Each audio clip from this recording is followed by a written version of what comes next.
What's up, gamers? I'm just pouring and heating up some coffee, and we will be ready to go. Alright, another music's loud.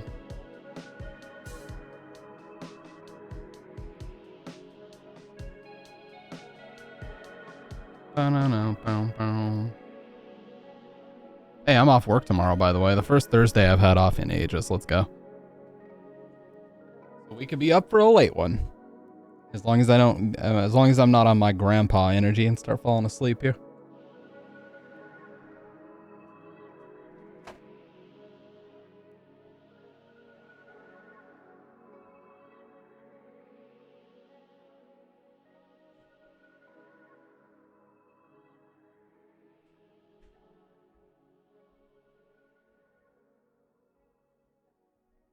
おい、ゴンジドン。お前、親戚におめでたがあるから今日一日お暇いただきますって言ったのはいいがな。こんなにおめえ遅く帰ってくるとは思わなかったよ。おめえが一人いねえってと困らな他の若い衆が急に忙しくなっちまって。どうも申し訳ございませんでした。早く帰ろうと思ったんですがね、この雨でござしたんでね、どうも手間取っちまいまして。申し訳ございませんでした。自分の部屋に戻ってきたゴンジが、嫌な摂取をしたい。思い出しただけで寒気がするが、気のせいかな、それともはばかり行きたくなったのかな。よし、立ち上がりますと言うとそのまんまはばかり。こういったような女郎屋の便所ですから、あんまり賑やかなところにはないんで、廊下の外れ薄暗いところをひょいっと曲がった場所だ。商売が商売ですから3つこう並んでいる。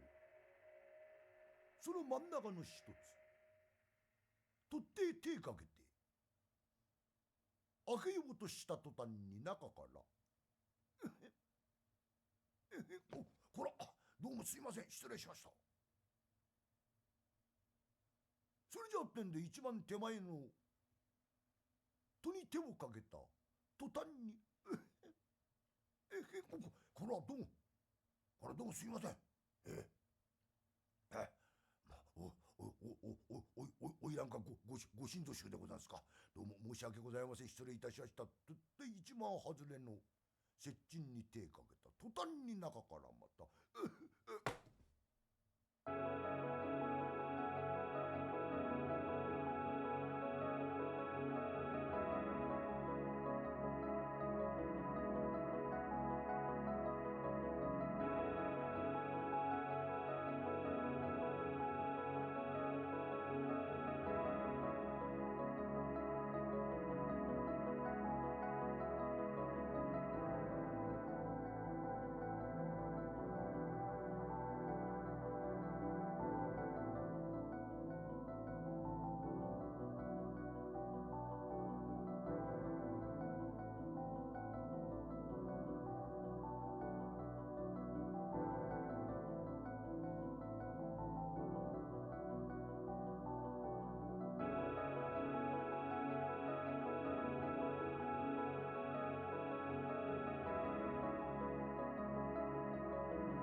Alright, we're here. Let me actually put my headphones on now. Stop being a chud.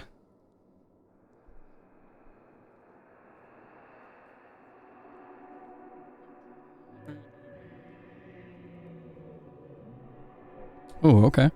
We got wrong is right. Let's go.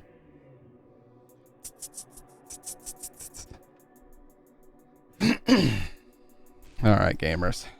We are here.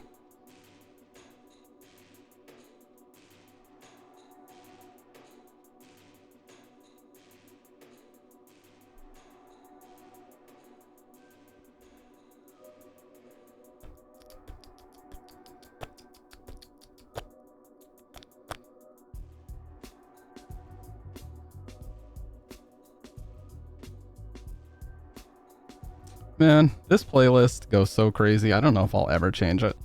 Like, as long as I'm on Twitch, I genuinely don't think I'll change this. It really does, though. It goes fucking crazy. Let's see what my playtime is up to now.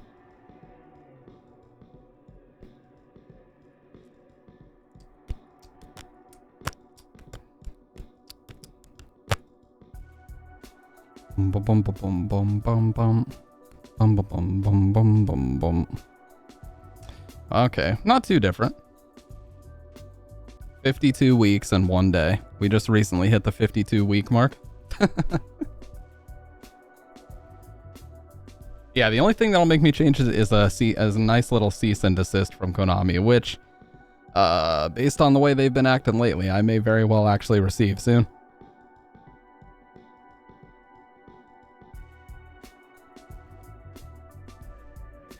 Bum bum bum bum bum bum bum. Baseline, let's go.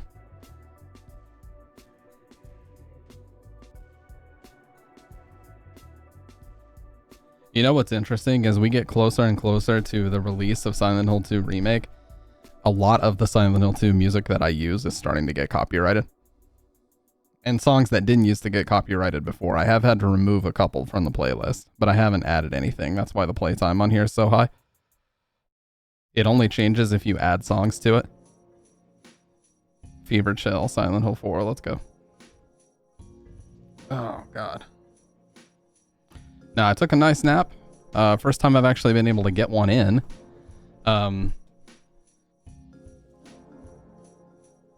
like to support smaller companies. So I ordered this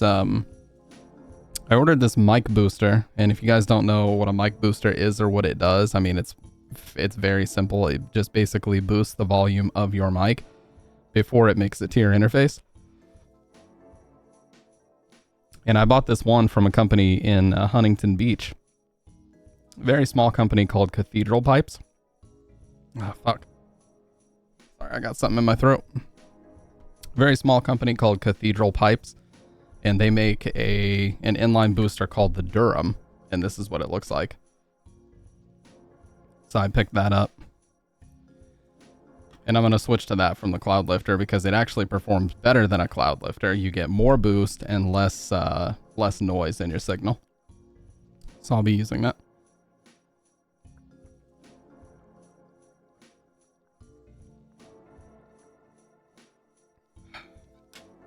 Yeah, I don't have very much faith for that though, Kendo.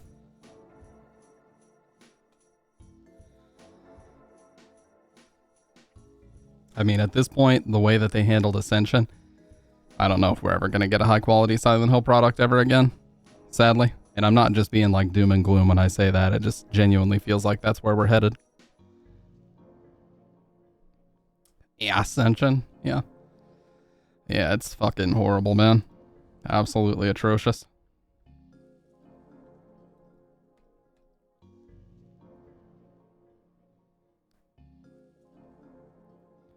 Like I said, I think there's only 1 or 2 at the most streamers that are still even entertaining that bullshit, and it's just for the meme at this point. Like it's nowhere near because they're genuinely having fun playing it. They're just memeing. Like it's so worthless of a game. You can't even really call it a game. It's literally just glorified cutscenes with microtransactions everywhere. I was gonna make a video about it, but the YouTube community is already rife with people roasting the shit out of it, so me adding my own take is really not necessary. Maybe I should start thinking like a content creator. My take is always necessary, dude. Everyone needs my take at every turn. That's what a real content creator would say.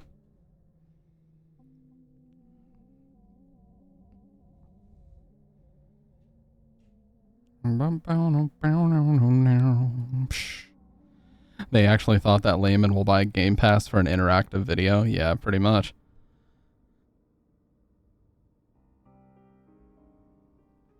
Fuck me, man.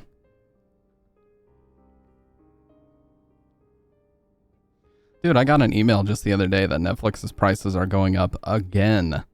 Seriously, Netflix is about to be like $30 a month for the basic package. They increase their prices like 3 times a year now. Actually. That's not even an exaggeration.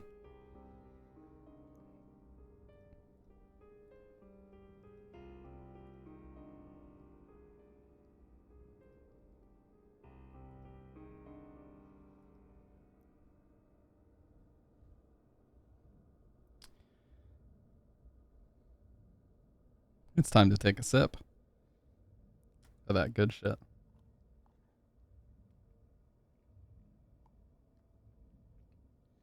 I'll be sticking with Prime with just $3 a month for us. Yeah, the only streaming services I genuinely pay for are Tidal and Apple Music. Honestly, if it came down to it, I'd be totally fine with having no like video streaming services, but I know Bridget likes to watch them. So that's the only reason why we keep paying for those. But if it wasn't for her watching them, I'd say fuck it, dude. I would honestly be fine with YouTube, Twitch, and music. That's all I would need.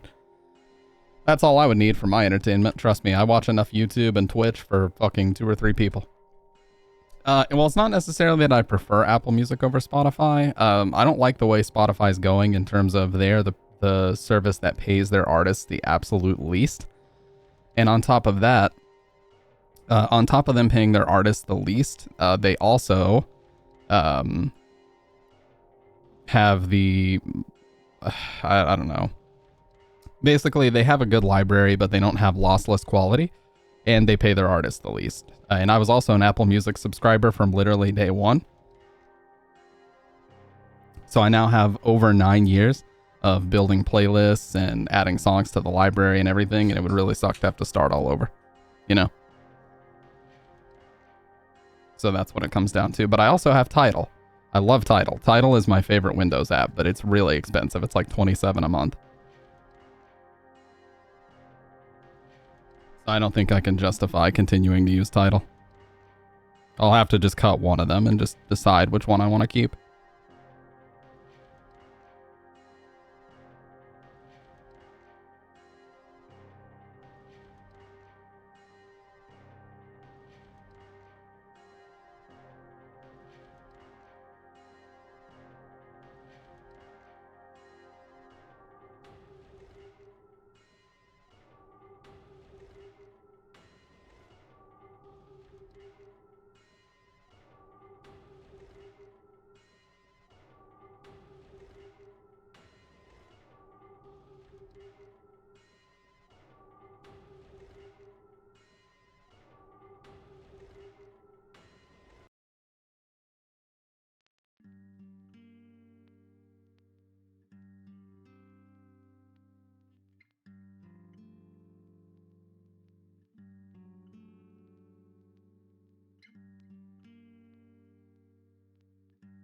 All right, sorry about that. That's like 4 games on sale. Yeah, tell me about it. And not only that, you know, the quality is not even the most important thing for me. It's literally the stability of the Windows app. Apple Music has an official Windows app now that works well, but it's still nowhere near as good as Tidal's app. Tidal's app is just so much better. It performs better, it looks better, it functions better.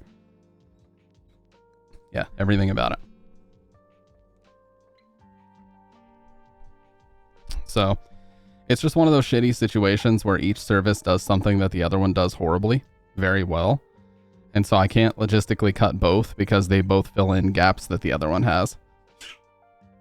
Bless you. Plus, not only that, I've now been using Tidal for over a year, so a lot of the shit that I have on my playlist may not necessarily be available on Apple Music and vice versa, you know? So, in that sort of situation now too.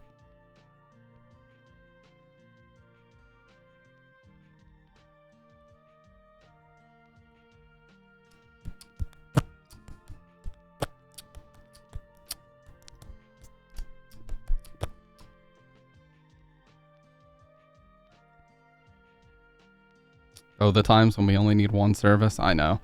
Well, apparently Disney Plus or something is partnering with another one and they're merging. So people are saying, honestly, when it comes to streaming services, mergers are like combining or bundling content is okay because there's so many different ones right now that you're easily spending more than anybody used to pay for cable. If you want like 4 or 5 of these different, if you want like 4 or 5 of these different services, you're easily paying way more than anybody ever paid for fucking cable, you know? Easily.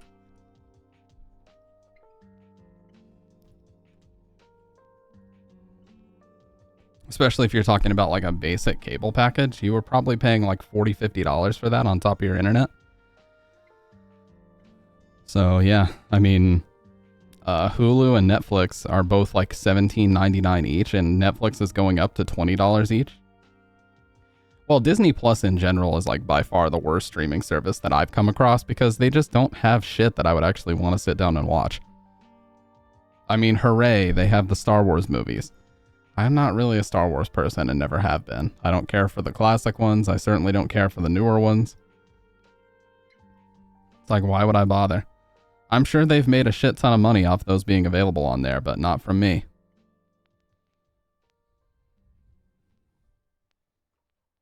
By the way, very festive cup we've got going on here. Check that out. Because it's December now, and you guys know how I like to stay current.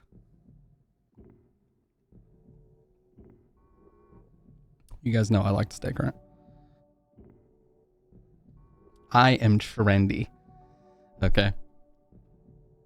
How else can you explain everyone ripping off the equipment that I use on stream? Everybody rips me off, dude. I was the first person to ever. Sorry. I'll stop that. I'll stop that absurd line of thinking right now. Where's the wreath? Well, we do have Christmas lights. I don't know if I can do a wreath. I have to do something that I can stick to the wall in between the foam panels. And I may very well just green screen myself into a Christmas type scene because it might be too difficult to do that. My walls can only handle so much shit on them, dude.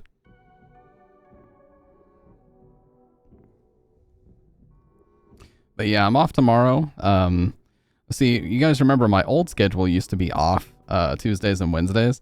So I requested several Mondays and Thursdays off in December, but now my schedule's flipped to where I'm Monday through Friday. So now the way it works is after every Friday in December, I have a 3-day weekend. I work Tuesday, Wednesday, off Thursday, work Friday, another 3-day weekend. So that happens for the next 2 weeks.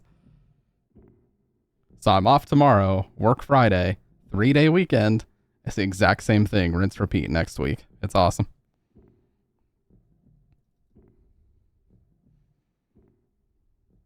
I cannot complain at all. You guys want to check out something really cool?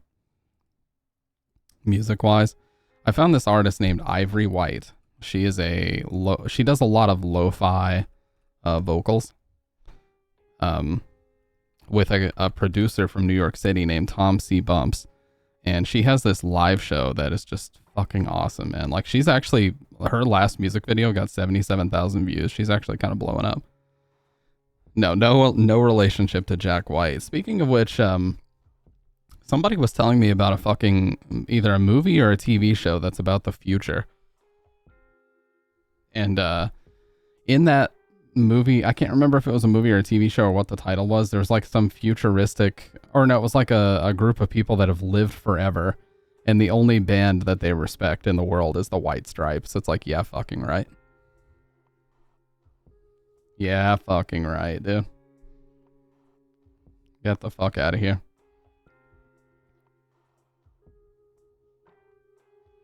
I probably can't link this. Oh my god. 404 not found on YouTube? Really? That's the first 404 I've gotten on YouTube in ages, but I probably can't watch this here because there may be some copyrighted stuff, but so I will just post it in the Discord if anybody would like to watch it.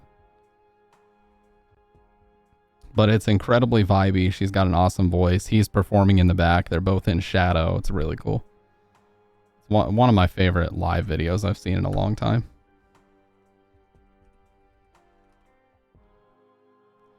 I'm going to start using this vibe terminology that the kids be using nowadays. Dr. Red, I hope he was finally able to get some sleep, by the way, because he was going crazy a couple days ago, saying he was feeling delirious because he was up for almost 24 hours to fix his sleep schedule.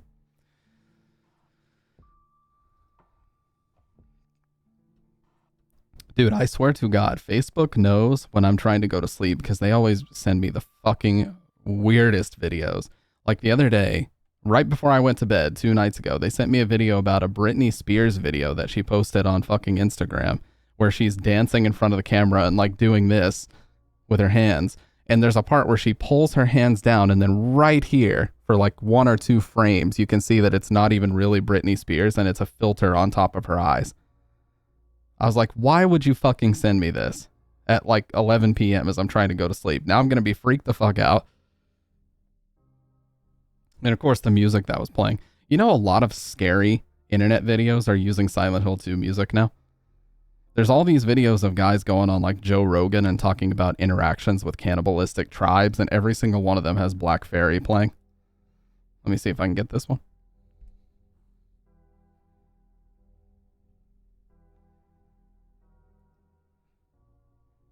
Vloggers. It's like an 8-mile. Yeah, here we go. Vloggers discover creepy cult. I think it's okay to show this. Hey, what's up, Dr. Red? I think it's okay to show this. It won't leak anything. But listen, you can hear Black Fairy playing. And it's See? definitely a cult. Yes. And this really rich guy, he's a Rothschild. He bought this town of Felicity and named it after his wife, Felicity. So many of these quote unquote scary Facebook reels and YouTube shorts and Instagram videos and TikToks, they're all using Black Fairy. It's so funny how that works. I guarantee none of them know what it comes from either. Not that they need to or anything. I'm not going to be one of those gatekeepers where I'm like, if you don't know where this came from, you're a fake fan. But yeah. Hey, that's awesome, Dr. Red. I respect that. I kind of I fixed mine as well. Before I started this new job, I basically had to. And, you know, I'm not going to lie, you guys. I've actually not really been feeling like myself ever since I started it because it's such a radical, like, schedule change. And my coworkers all completely changed. Having to meet with a lot of, like, upper management type people. And so I haven't really, like... Yeah, I just haven't really found my footing in this position yet. But I had a great conversation with a guy today who actually got promoted. I had a great conversation with a guy today who got promoted a couple years ago into a position that had never existed before. And he was telling me, like, you know, he's like, I kind of felt the same when I first got promoted. He's like, I kind of felt like I was just, you know, floating around, not really knowing what I was doing. And he was like, but I really hit my stride. And now I have a team of people that work for me. So he's like, you know, I think the same is going to happen with you. Like, you'll eventually just realize what you should be doing on a day-to-day basis and how you can contribute. And then once you really hit your stride, they'll start giving you people to add to your team. Because I'm in a position that's never existed before in our company. And all of my bosses and even my boss's boss have told me that they envision a team that I will eventually lead when it comes to training. So it's just that awkward, like, you know, starting a new job phase where, like, you've had a role in a company for so long and it's like, how do I function without a strict set of goals throughout the day? You know, I don't really have that anymore. They're basically just like, you do what you think is best and present this data, you know? Well, not only that, I just feel like nobody's really talked to me since I started. Like, I've just been very on an island by myself. So it was nice to talk to somebody who's been there and done that. And we just had a really good conversation in general. You know, sometimes you just got to talk to somebody who's been there and back again. You got a new PS4 controller? Nice, dude. Is it just a standard black or what? Special color? You've needed that for a hot minute.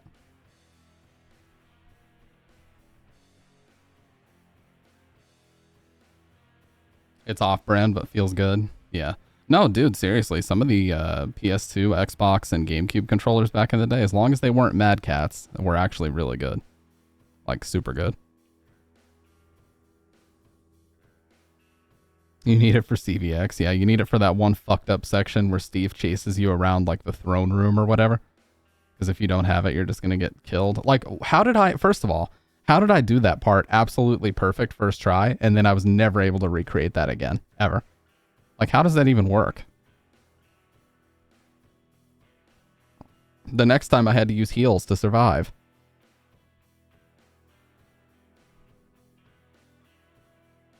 I had a Rock Candy PS3 controller. It was damaged so bad, but still works and barely died one day. Yeah.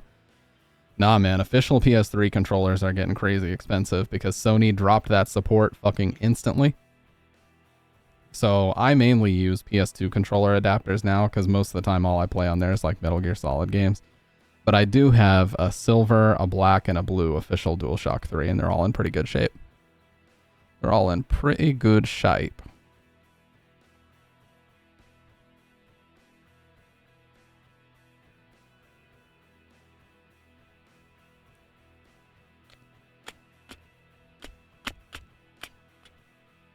Also, was this the day we're going to watch the Chris Chan video, or was that another stream?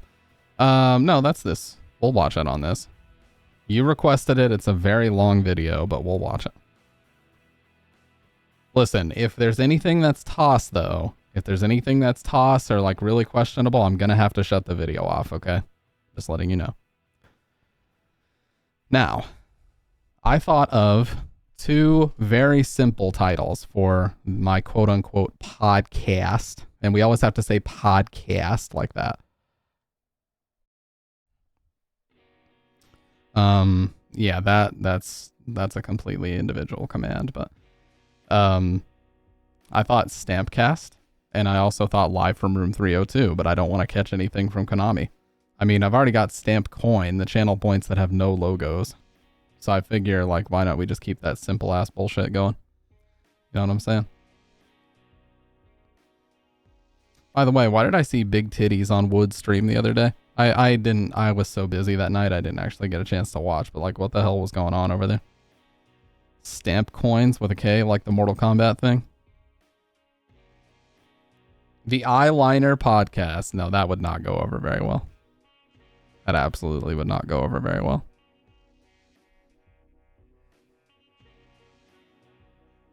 Dude, there's some really dumb names for podcasts out there, like the Stiff Socks podcast. Like, what the fuck is that? Literally a podcast about jizz inside of socks. Like, get that shit out of here. I know it's a comedian podcast where they mainly interview porn stars, but still. The SM7B podcast, yeah. And then I get a cease and desist from Shure immediately. We did not consent to having our name on your podcast title. Our product. And I said, I'm not asking for your consent. Get all your lawyers. Fire all the cannons. Yeah, you're going to have to throw 30 lawyers at me before I drop this shit. That would go over well, right? Multi-million-dollar company versus widow old me. Our Clay Mountain podcast. Not a bad idea. Let's go to a podcast name generator. We haven't done this in a while. Podcast name generator, AI powered. I don't trust AI. My podcast is about horror, dating, relationships. All right, what do we got? Horror, dating, relationships. What the fuck? My life as a dark romantic. The unemployed millennial. What the fuck? I Love You podcast. Lala's Spooky podcast. Rant is a podcast hosted by Matt Fazia. What the fuck is this? This is horrible.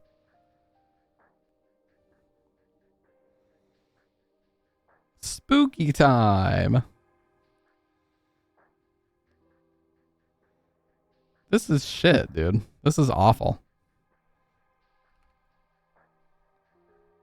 No, these are terrible. I need a name that's like so blatantly good that there's no way I could not use it. And I don't think I'm going to find that with a, I don't think I'm going to find that with a name generator, for God's sake. Be nice if I could, but I doubt it. Little Bunch of Horrors? What the fuck? Dark Matter podcast. That's cool. Dark Matter podcast is really cool. Oh, you know what? Let's see. Is there already a Dark Matter podcast? There is. God damn it. It's a European podcast of dudes that discuss astrophysics. What the? All my ideas stolen. God. Even though I just came up with this 2 seconds ago. What the fuck? Dead nerds. What the fuck? Caught in the dark. M. Night Stampalon podcast. What the fuck? Real scientists. Yeah, I don't. M. Night Stampalon podcast. That's such a fucked up name for it to generate. Let's just say my podcast is about Stampede. Let's see what it comes up with.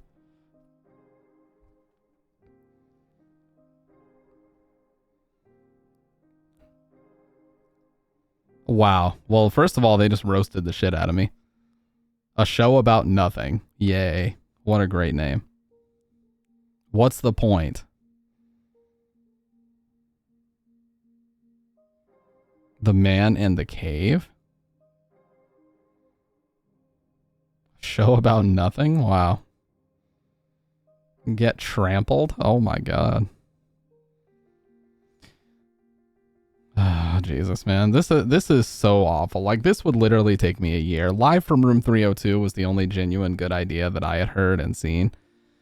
But like I said, I don't want to catch a fucking lawsuit from Konami because I want to name a show that.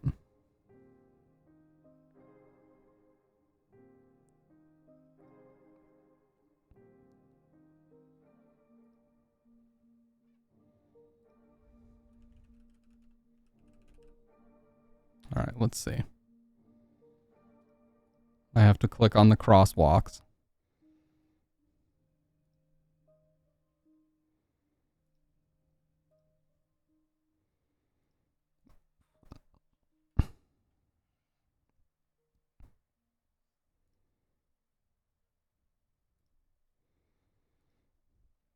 The Ash and Snow podcast? Carnivore Diet podcast? Huh?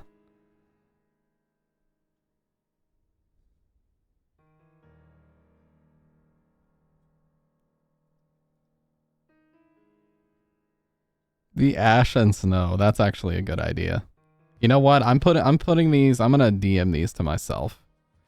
Or let me just take these down on like a fucking notepad doc or something.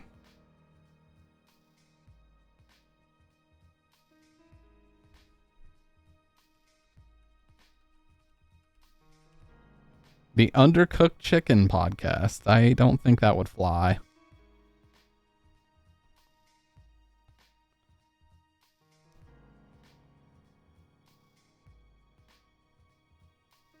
Sybil Best Girl.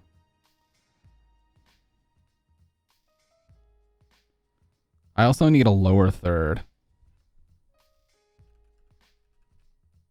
Lower third graphics.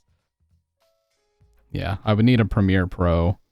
Oh, there's actually a lot of templates for lower thirds. And you basically would just throw it on screen and have it be there the whole time. Kind of like how DSP has his level 1 podcast like frame that goes around the thing. The Order. Oh, The Order is a good idea. But again, Konami.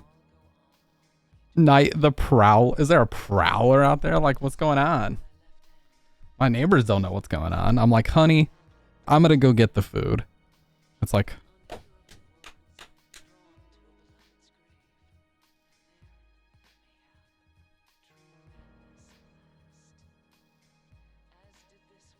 Yeah. Oh, you did tell it once, but it's been a long time. Can you retell? I need to hear the details again.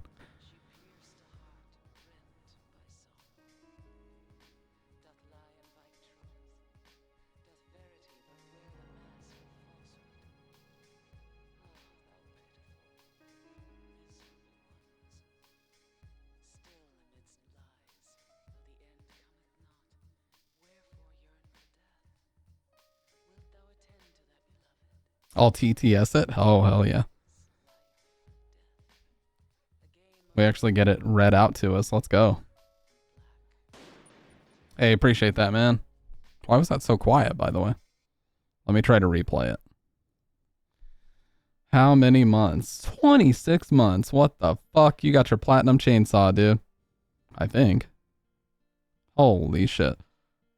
Over 2 years you've watched my degeneracy. That is insane. I appreciate it. Streamlabs. I don't know why that was so quiet. Hey, they have Valkyrie on here now. I swear to God, I have to link this every single time I sign in.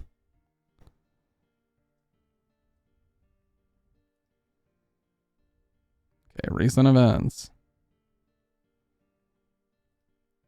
Hey, there we go. That's the correct volume. I have my slider turned down.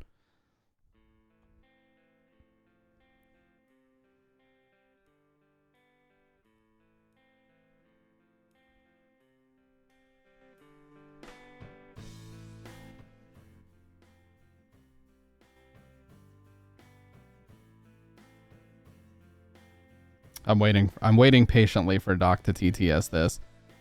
Sick Boy, what do you think in terms of a podcast name would work for me? So I need something that's simple, maybe like 2 syllables at the most, like blank cast or something like that. Something that's simple, rolls off the tongue, fits me, and is not infringing upon any other company's intellectual property copyright. Simple, right? So groceries were delivered to our place, right? So we look outside and nothing was there. We saw the picture and it looked like an apartment close by. And we had to check. And it was there. Oh no. So we grabbed our flashlights, it was nighttime BTW, and went our prowling and we found our stuff close by. We took several trips to a neighbor's porch, quickly taking our stuff. And hoping no one heard or saw us. We made it out safe, no cops called XD. That was so suspenseful the way that he read that. Why did he read it as if everything was about to go horribly wrong? At a moment's notice. I was just thinking Stampcast, but I think Stampcast is a little bit too simple. And I think it's kind of cheesy. But then again, there's a lot of podcast names that are fucking cheesy, so who knows? Are you fucking kidding me? There's actually a Stampcast already.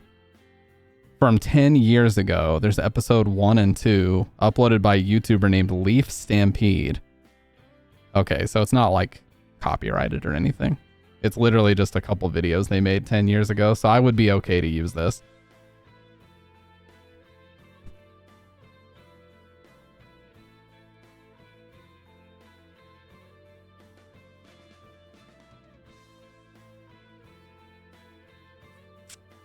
Not gonna lie though, what? I'm not a fan of the name. Yeah, I know it sucks. No, like I said, I'm not a fan of the name. You're not wrong.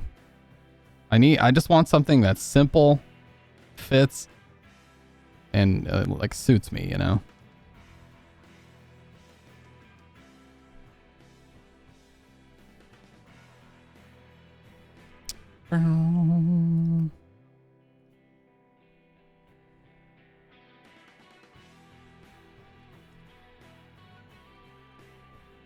Let's try this. I think I actually used these name generators several, like maybe even almost 2 years ago, and I never was able to find anything that was good.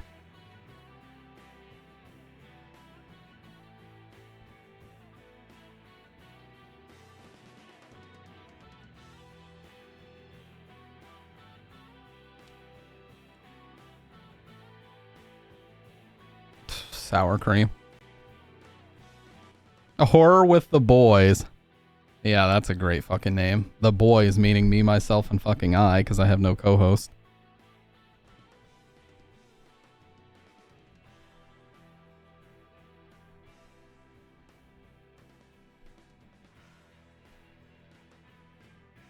I do. Yes.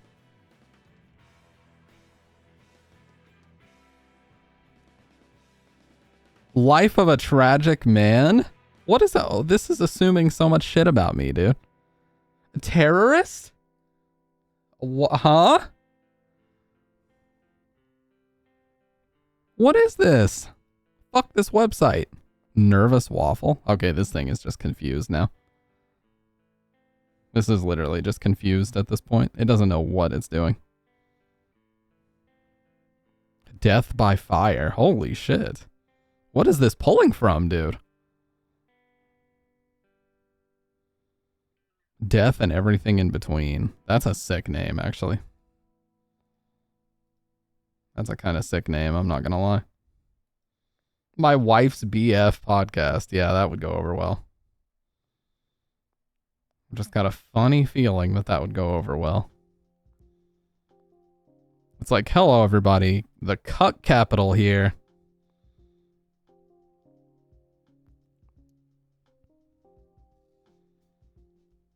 And we are out here, dude.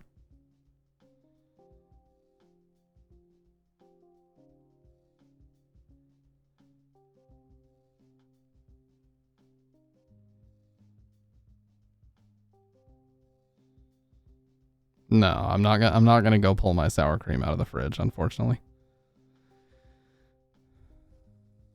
Unfortunately. I am gonna turn my cool air on though, because it's hot as fuck in here, so give me just a sec, you guys. It feels so good to be streaming and not just be fucking exhausted and yawning all the time. Because the last few times I streamed, I was so goddamn tired I could barely like get a sentence out without yawning. It's so refreshing to have actually got a fucking nap in.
Okay. Did you guys know that, to no one's surprise, GTA 5 broke the 24-hour viewership record on YouTube? I think it actually hit 100 million views in 24 hours. GTA 6. I think I said 5 originally. Yeah, GTA 6 actually broke YouTube's viewership records. Fucking 100 million views in 24 hours. This is so crazy. Insanity.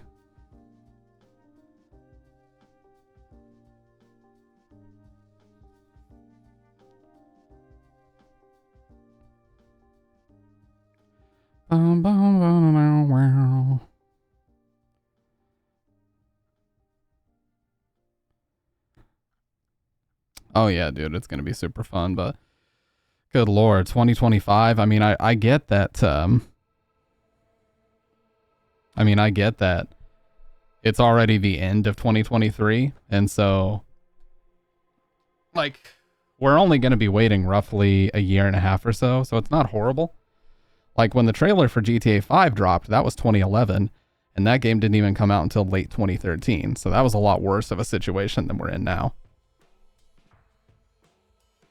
Yeah, it's already been 10 years, so what's another fucking year and a half, dude? Honestly, at this point.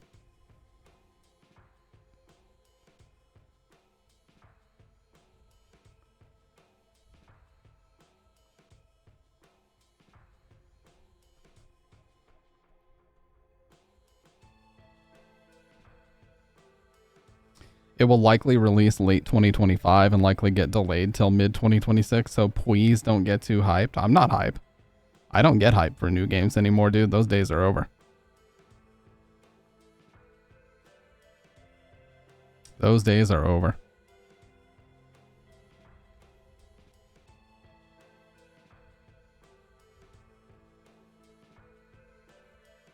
Oh yeah, I saw that thing about the fucking Take-Two publisher. Yeah. Hey, what's up, John? Dude, did you hear that there was a Take-Two publisher that was saying that they have considered charging by the hour because of the insane cost associated with developing the game? Like, even if they were to sell the game at $70 and sell X amount of units, they still wouldn't make up their money. Like, they're allegedly spending well over $1 billion on this game. Maybe even $2 billion.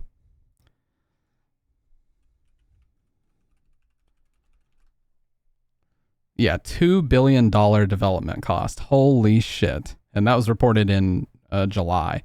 GTA 6 is officially the most expensive digital entertainment product of all time. Over $2 billion to develop this game. Holy shit.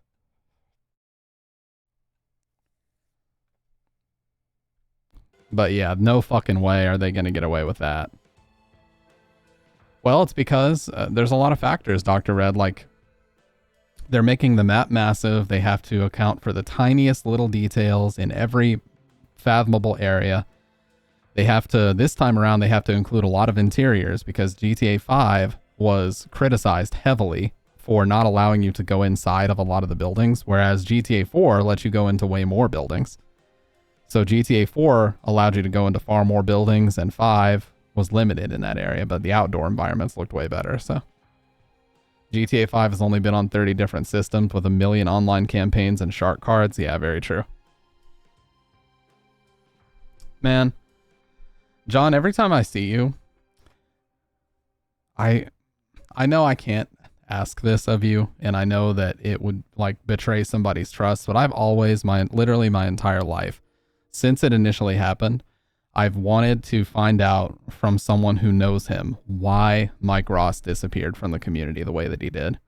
Because he dropped some very subtle hints that there was a particular company that offered him a large sum of money, and he said something along the lines of like, I know what comes with that money. And that's why he basically rejected it and went into hiding. I just wish, I know that it's none of my fucking business, but I just wish someday I could know what happened there. Because he was legit like at the very top as far as notoriety and good reputation in the community, and then just boom, disappeared in like 2017.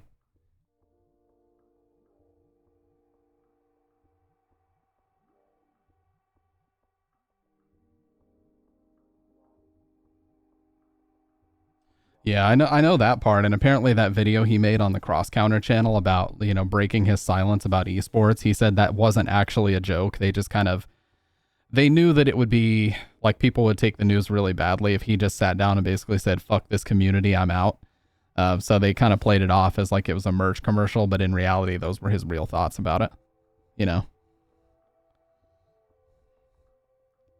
But no, I agree. I think Street Fighter V, early Street Fighter V era, was probably the worst that we have seen since when Third Strike was about to die before 2004.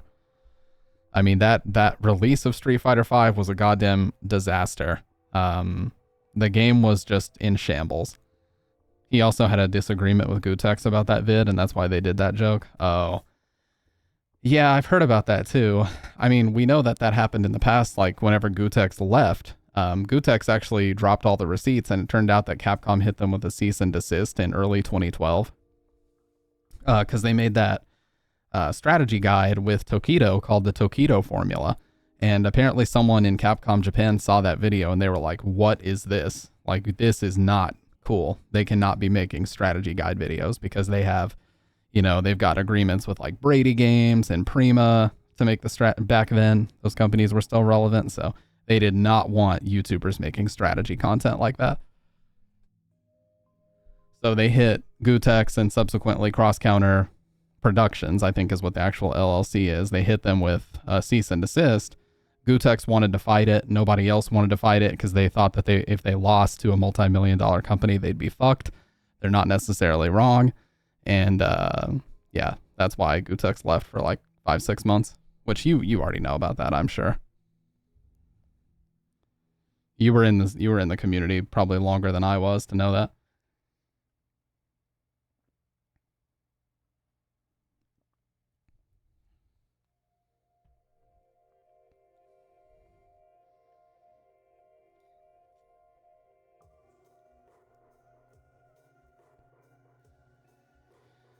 And you know, it sucks kind of. It just, I realize I'm gonna sound like somebody who's like yearning for, you know, like older, simpler times and this, that, or the other. Oh, is it Rob? It's not Rob the Magician, is it? I doubt it. Rob? Oh, it was Rob. Okay. Yeah. Yeah, because didn't he like make it into the House of Magic or whatever, which is like a very prestigious, you know, organization for performance art and stuff like that, as far as magicians go. But yeah, Magic Castle, yes, Magic Castle in LA. But yeah, I realize I'm gonna sound like somebody that's like yearning for older, simpler times, but I used to wake up every Sunday, literally like a kid. I used to wake up every Sunday, fucking bowl of cereal in hand and watch the newest Excellent Adventures because I couldn't at the time afford to go on their website and buy the episodes early. So I would have to wait for them to come out Sunday after Sunday. And, you know, I see a lot of people, by the way, RIP Flo. That was awful when I heard that news. Everybody's been going back and watching his episodes and kind of posting their experiences with him. And, you know, it sucks. But we all met Rob because at AI Arcade Infinity, right? I know the lore, dude. I know the lore. Trust me, I was neck deep in this shit. I'm not even from California, nor have I ever been, but I know all the lore. At Arcade Infinity, there was this guy performing magic, and it was Rob. Yeah, because he would do like all the bar tricks, right? He would just kind of show up and start doing magic around everybody. Doing the fucking party bar tricks. Oh my god, 46 views. Holy shit. Oh, 12 years ago. Oh my god, AE 2011 was barely out when this video was made. Oh, there's Mike. Robert. He wasn't even Rob yet, he was just Robert. Holy shit, infant. He looks like a fucking infant here. Cards over special way. Have you ever seen, do you know you can turn cards over different ways? You never thought of it. Oh, get away from the trash can, dude. The bacteria. No. Besides one way. I'll show you 3 ways. The first way you can grab it from the side. That's one way. The second way you can grab it from the top. Okay. The third way is you can turn it from the center. From the center. Watch. I'll just take a corner and a corner, and I twist. Okay. One of the best bisons in SoCal is at SD. Oh, I was gonna say SD Pinoy, but I don't even know if he's from. Vic the Slick. You know, they roasted the shit out of Vic the Slick on the episode with Bobby Scar. They were talking about his aid-on or some shit, and somebody said it was either Mike or Bobby that said Vic the Slick is just an idiot all the time, so it's normal for you to think aid-on players are idiots. When I do that, you'll see that the ace of hearts is turned over. I'll do it again without turning any of the cards over. They all worked at Twitch together. Oh, okay, no wonder. The hearts was up. Now it's down with the clubs face up. Again. Oh, shit. And I twist. Hearts and clubs was up, which means the diamond is now face up. There's one card that hasn't changed or turned over. Do you know which card that is? Ace of Spades. Ace of Spades. I'll do it again. The Ace of Spades is special. You see, watch. If I give it that twist that I've been doing before, no card will turn over. Correct. What I have to do is give it a snap. When I give it that one snap, you'll see. One card. Ooh, okay. So that was Oh. practice looking at the cards. Are you right or left-handed again? I am right-handed. Go ahead and hold your right hand out kind of like a table. So the most important card is the ace of spades. Do you know why? It's pretty. It's pretty. It's also got writing on it. Oh. It's also got writing on it. Okay. So hold your hand out flat. Okay. Now take the ace of spades and place it in your hand. The second most important card is the ace of clubs. Do you know why? Because it's black. Because it's black. Did you tell them the answer? No. Oh. They know where the power is. Oh, that's don't tell me. I fucking know who that is. Black. Did you tell them the answer? No. That's Kino. The guy with the Kino eye. Oh. They know where the power is. Is that infiltration? So watch the ace of clubs. Okay, I'm gonna try to fool you. Tell me if you catch me. Now, is the ace of clubs on the bottom or on the top? It should be this one. It's on the bottom. Yes. It's now on top. You see, the ace of clubs is on top and the ace of spades is on bottom. Oh, what? What the fuck? Oh my god. Robert, you're amazing. Wow. Yeah, because I know there were two Fuertes. There was an East Coast one named Spabrog who also kind of pioneered the Run Stop Fierce, like was the first guy to do it in the East Coast. And so he was the first guy in America to do it. Because, yeah, wasn't he playing at, because he was playing at, was it Video 94, the first place that had vanilla cabs? Because Fuerte was a vanilla character. But I remember there's like some insanely early videos of, there was a G4 video where you can see like Maximilian Dude and Gutex in the background, like all the guys that were there literally day fucking one when those cabinets were there, and they were like letting people in to try out. He likes to boast that was a $300 combo. Why did somebody bet that he couldn't do it or something? Oh, it wasn't on console. Okay.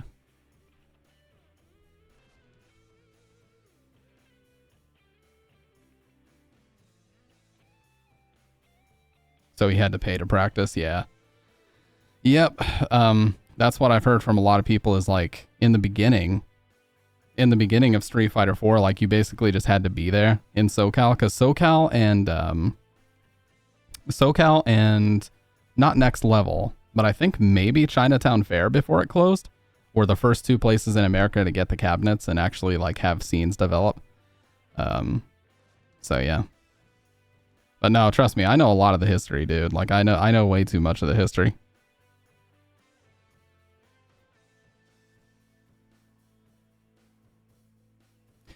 But yeah, because I just remembered, you know, the thing that was annoying about that time, and I can totally get it from Mike's perspective, is he just wanted to play the games and make content. But he ended up, I think he really didn't. Now, I might be speaking for him here. Like I said, I think you know him a little bit better than I do, considering you actually hung out with the dude on multiple occasions. But it seemed like he didn't like the idea of being famous. Like, he didn't like the long lines of people trying to get photos with him, and it just seemed like it was really exhausting to him. Just based on what I've seen. Now, of course, that's only anecdotal evidence based on videos I've seen. But it just seems like with the way he was acting, like, he just got fed up with it, is what it seems like. Last time I hung out with Mike, though, we watched Rob perform, and we had drinks, and Mike and I bought rounds. Yeah, it's crazy seeing, like, Rob's humble beginnings, because, I mean, you have to, like, go through some major auditions and shit to make it into Magic Castle. It's not easy to get in there, so that's, like, prestigious that he was able to make it in. Dirt Swike Stem when? You mean Third Strike?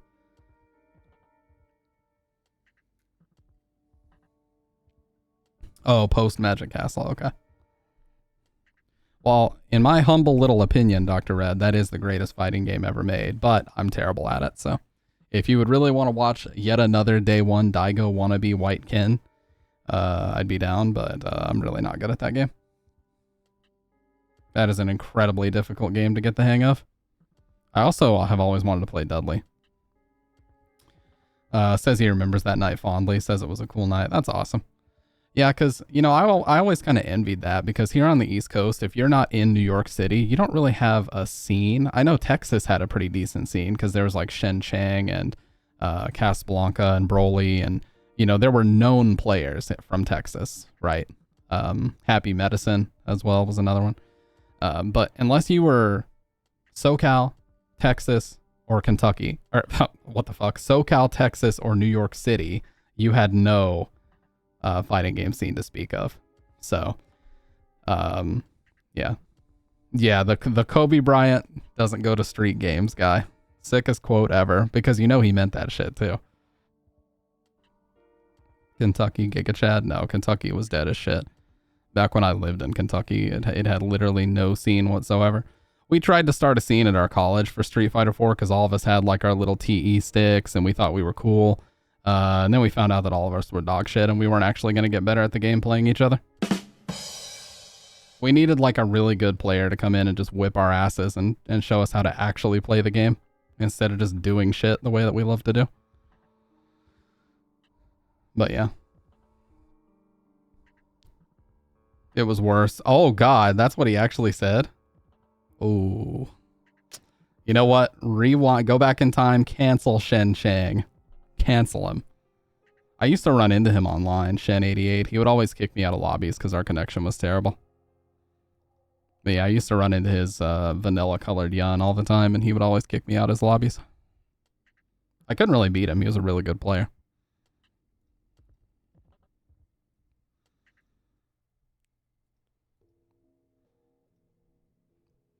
You know what, John? Let's do a podcast. That's the strategy now, right? Dude, I saw... Why were people throwing so much shade at Mike Watson? Because I saw Watson play in a few Wednesday night fights, and he had like one of the sickest Sagats I've ever seen. He legit beat everybody with nothing but pokes. Like, he would beat people with reaction uppercuts and pokes. Like, he had a really sick looking Sagat, and everybody roasted him and said he was like a bad player. I was like, what are you guys talking about? This dude's sick. Looked like he was playing some fucking Super Turbo O Sagat.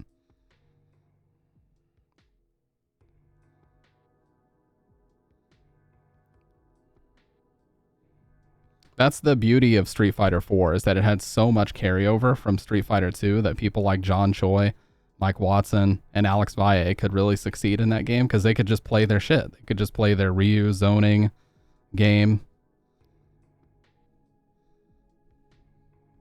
And they would succeed.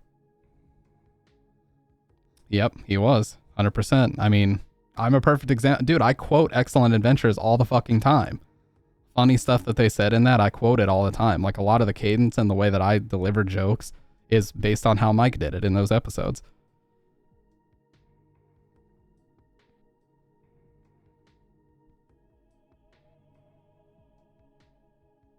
Like, I was hugely inspired by that.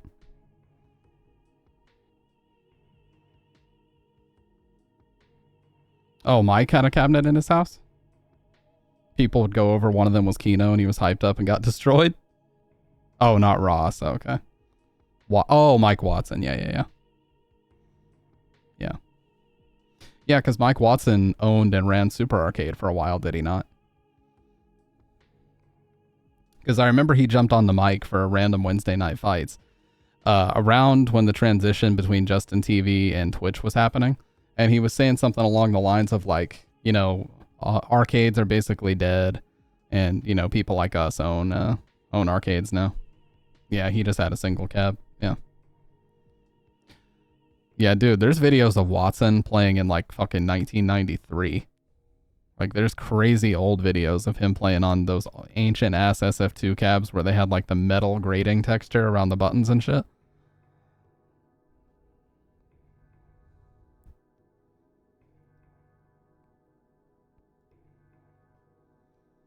And then, of course, the biggest legend in the history of Street Fighter, Tomo Ohira. Tomo Ohira it gets no more legendary. This dude was so good that Sega made a video with him about Street Fighter 2 strategies. Or somebody did. It was either Capcom or Sega because he basically got picked up to make a promotional video for Street Fighter 2 because he was so good.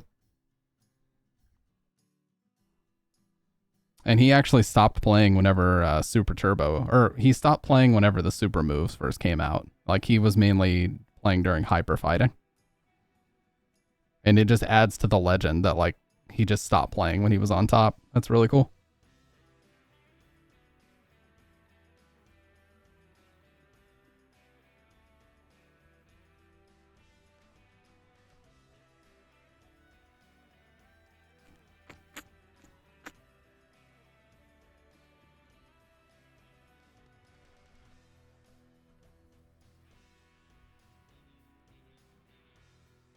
But yeah, it's unfortunate, you know. I know. Look, let's be real. Mike and Gutex are pretty old now. And I'm sorry to say that, like, they're pushing 40, if not already 40. I think Mike turned 40 this year. So for us, for all the people to, and by the way, things would never be the same for obvious reasons. Like, we all know, I'm not going to get into it, but we all know the Gutex stuff. We all know what happened and why his emote was removed, this, that, or the other. So we're not even going to begin to talk about that. Things would never be the same anyways. But for them to try to, like, get back together and recreate that old magic, like, it's just not going to work. It would be the most awkward shit ever. Like, they're just in completely different places in their lives right now. Like, I stopped watching Gutex probably 2 years ago. Not for the reason you might think, but, like, I didn't even hear about that until way later. My old boss had an apartment/office in LA, and Gutex lived in the same building. Oh, cool. Yeah, this was, like, I didn't even hear about what was going on because I was so out of touch with, like, the fighting game personalities that I followed on Twitch or Twitter or whatever. And then, you know, when I found out about it, I was like, oh, wow, that's okay. And, you know, the last thing I remember was him doing, like, these weird sponsored Street Fighter V streams where he would just talk about blockchains and crypto the whole time. And I was like, oh, no.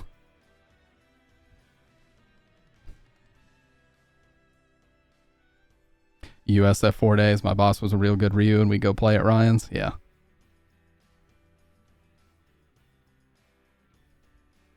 Dude, I'll tell you who was, like, sneakily.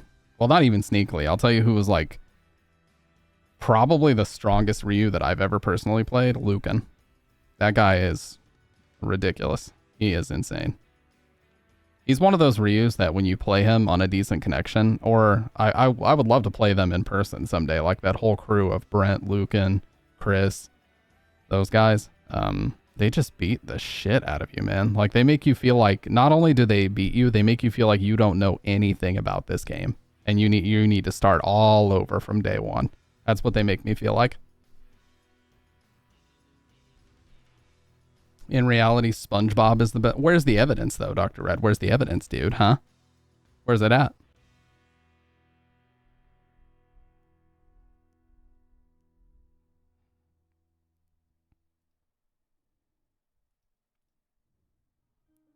He lives in a pina pail under the sea. I'll believe it when I see it. I'll believe it when I see it.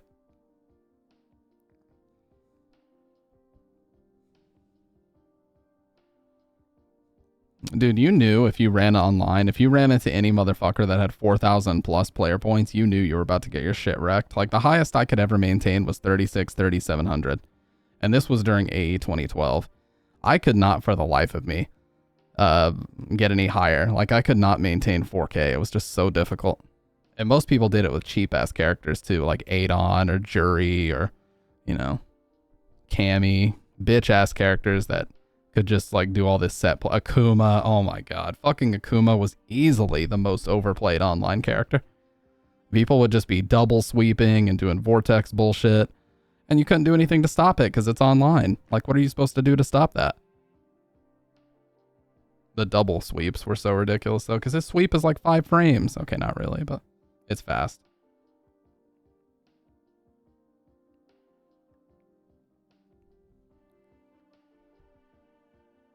Yeah, Geef was really popular in Ultra. There's a lot of good Geefs online.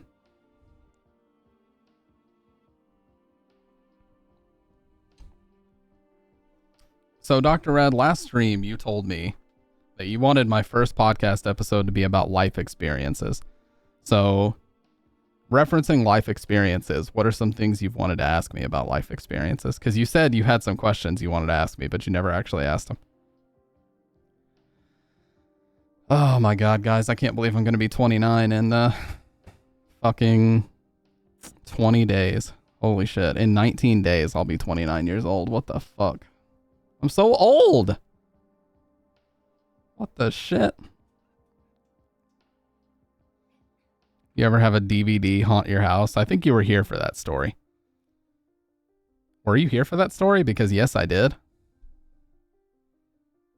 You must have been here for that, otherwise you wouldn't be able to pull that referential shit out at a moment's notice.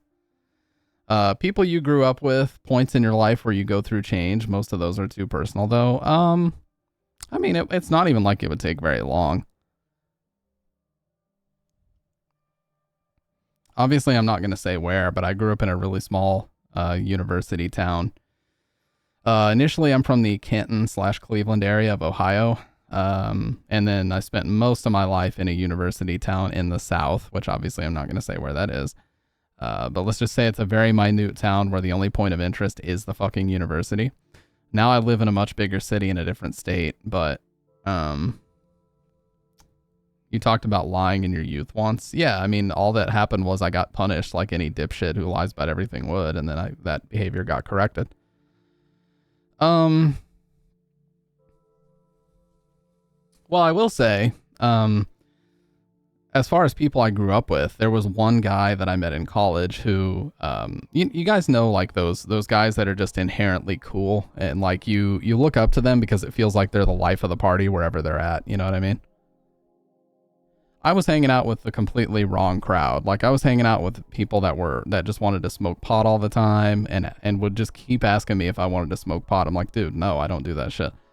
But that's all they wanted to do was just hang out and do absolutely nothing and just get high all the time. And I was like, this is fucking not cool. And then I met a guy that was not only cool, he was like, he was into similar stuff, like music wise, that I was. He played guitar and he just was like, man, fuck all that. He's like, I don't need that to have fun.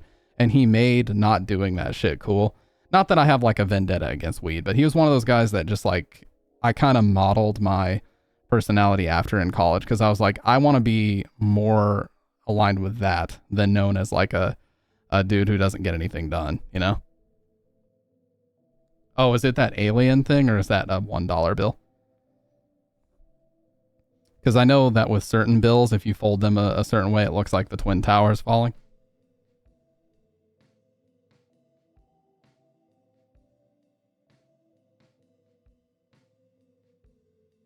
Oh, well, see, I've never seen Half Baked, so that movie was before my time.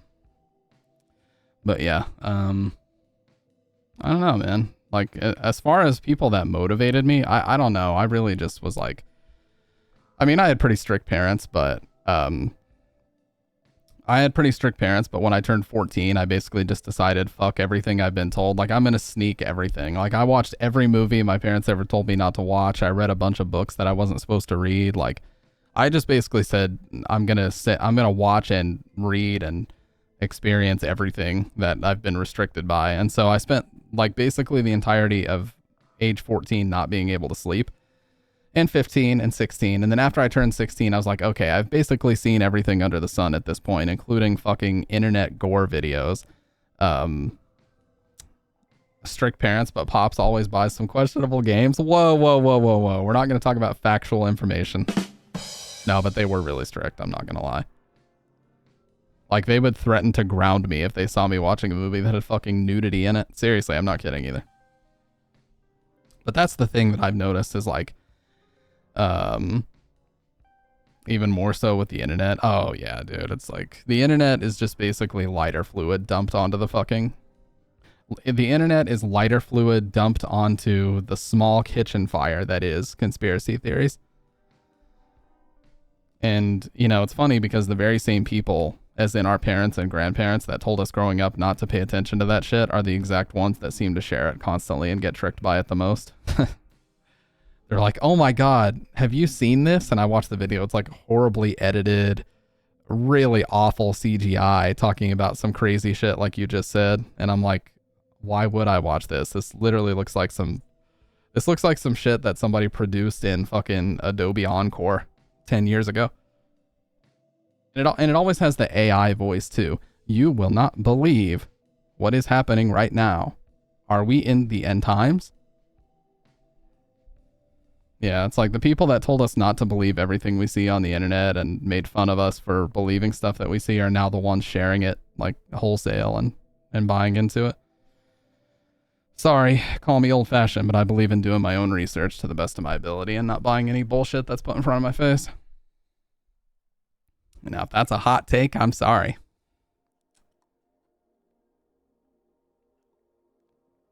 See, like, my dad's a very intelligent guy. Genuinely, he's a really intelligent guy. High IQ, great when it comes to like real world experience. Taught me a lot about, you know, how to be a man and how to fucking control emotions and this, that, and the other. But he's a big conspiracy theorist. Big conspiracy theorist. Not that detracts from it, but here in recent years, I feel like he's just got really bored because he's retired. And he just spends way too much time on the internet.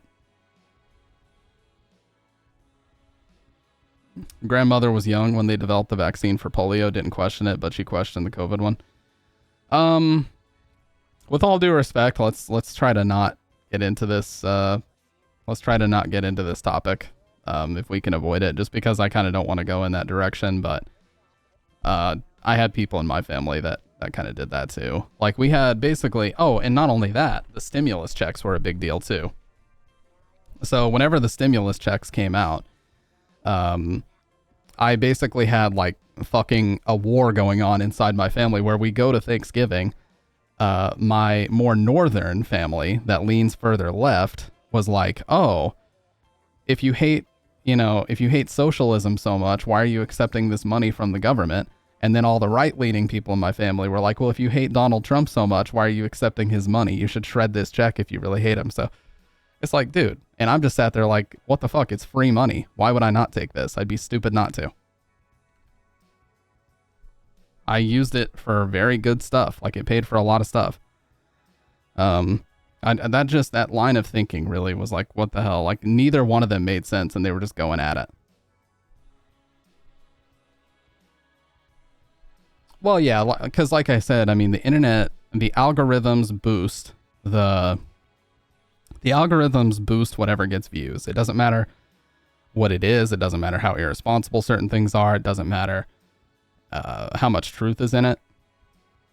They are going to boost what gets the most interaction and the most views. So when you go on a platform like Facebook or you go on a platform like Instagram and you see these crazy fucking videos about cults and the occult and all these different things, it's like, why is this stuff being recommended to me? I don't watch this shit. And it's because you look over to the side, it's like, oh, 5 million views, 4.9 million favorites, and this, that, or the other. It doesn't matter what the content is, they're going to push it.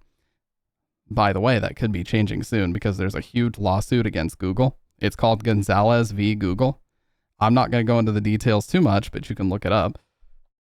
Basically, this guy, Gonzalez, he alleges that Google's YouTube algorithm radicalized his son by showing him well, I can't say the name of the terrorist organization, but the way I saw a YouTuber describe it is perfect. If you say yes, yes in Spanish and reverse it, that's the name of the terrorist organization, okay? A guy alleges that YouTube's algorithm radicalized his son by showing him yes, yes reversed terrorist videos, and he ended up trying to join them because he got so radicalized. And so he's suing Google because he thinks that they should be held responsible for what their algorithm pushes because they ultimately have control over it.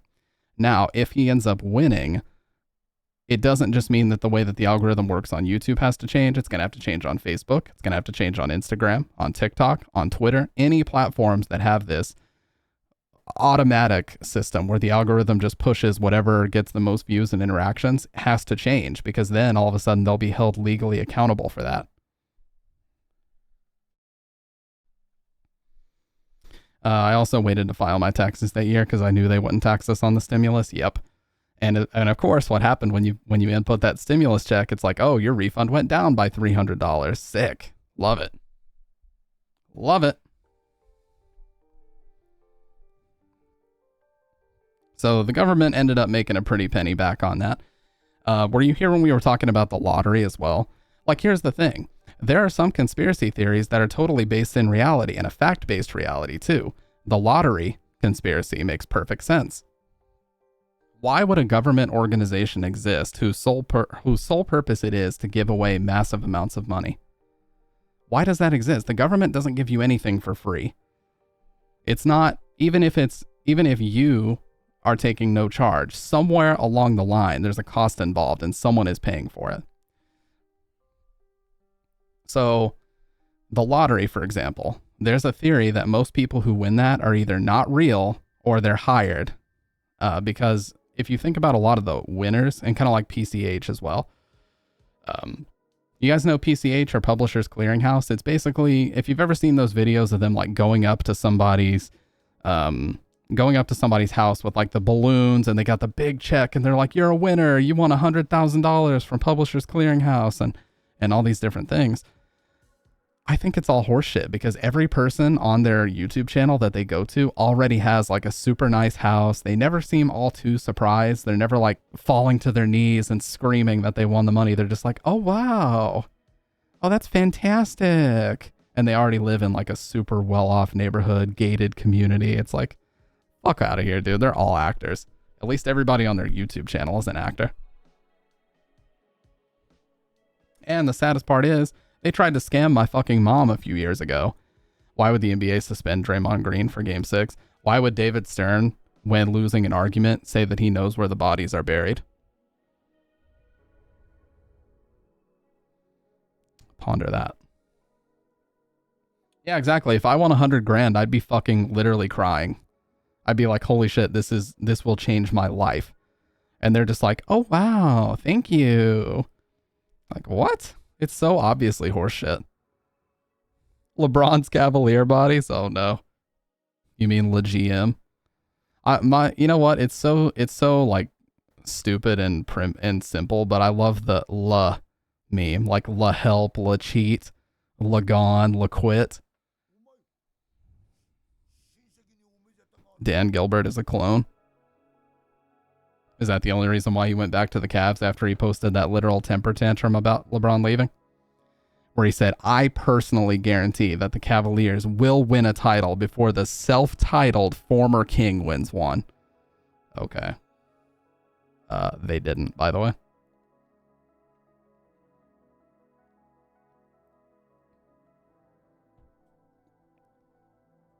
Anyway, so the lottery and Publishers Clearinghouse, I want to talk about this. These organizations and the Powerball and all these different things are complete bullshit. A lot of people, if you ask them the question, what would you do if you had a time machine? You know what one of the number one answers is? Oh, I would go back in time and I would buy the winning lottery ticket. That doesn't work. And you know why it doesn't work, especially for the Powerball? Because all the selected combinations are fed into that machine, and the machine will specifically choose a number combination that has not been chosen. That whole air system where all those balls are going up into the tubes and it like fills out the selections, that is designed to never pay anyone out until they're ready to pay somebody out. The only way that you can theoretically win is if every feasible number combination is chosen. And when that happens, it'll usually pay out like a $1 million, like a 4-match or a 5, I forget how it works, 4-match or 5-match, whatever. But if you went back in time and you selected the numbers that won that particular week, you would not win, because that's how those work. They're completely rigged. They do not pay out until the Powerball organization is ready to pay out. Plain and simple, end of story. That's factual information, by the way. I'm not making shit up. That's really how that org works. And the reason why it works is because you know what happens when somebody wins an insane amount of money? They want the lump sum. They want the lump sum. And when you take the lump sum, you know what happens? Uncle Sam comes in and he says, I want 40%. So 40% goes straight into Uncle Sam's pocket. If you win $1 million and you take the lump sum, you're only going to end up with like $550K. Seriously. You're going to lose almost half your winnings. That's why you never, ever, ever take the lump sum. Do not do that. Uncle Sam needs to eat too. Yeah, Uncle Sam needs another fucking... Okay, never mind. I'm not getting into that conversation. But winning the lottery is terrifying. You have to go to a publicly held winning ceremony? Really? Fuck that, dude. If I ever found out that I won, I'd keep that shit 100% a secret.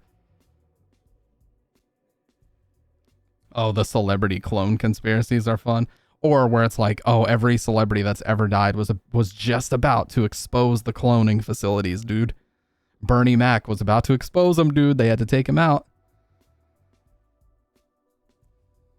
Everybody was just on the cusp of exposing something and they had to be whacked. You know what I'm saying?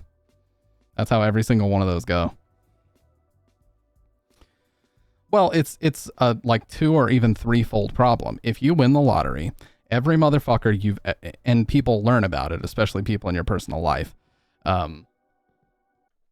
Every motherfucker that's ever interacted with you or has some way to contact you on either social media, they still have your number, what have you. They're going to contact you. They're going to say, hey, bro, I just saw you want a shit ton of money. You want to toss a little bit my way? Remember when we talked in grade school that one time? I'm going to need you to hook me up, little bro. You know what I mean? They're going to be reaching out. They're going to be asking you for money and shit. Fuck that. And on top of that, it's the curse of money that people always talk about. You can't trust anybody when your net worth goes above $1 million. You know why? Because you never know. If you meet a woman, you hit it off, you think that this relationship is going somewhere. You don't know for sure if she's just out to get your money. She just wants to marry you to divorce you and take 50%. Anytime you make a friend and you trust them with finances in any way, like an accountant or something, they're going to start siphoning off your money here and there. They're going to start stealing it. It happens all the time in Hollywood, especially to child actors like Corey Feldman. Exactly, dude. Don't tell a fucking soul. Take your winnings and just go. Like, just fucking throw that shit.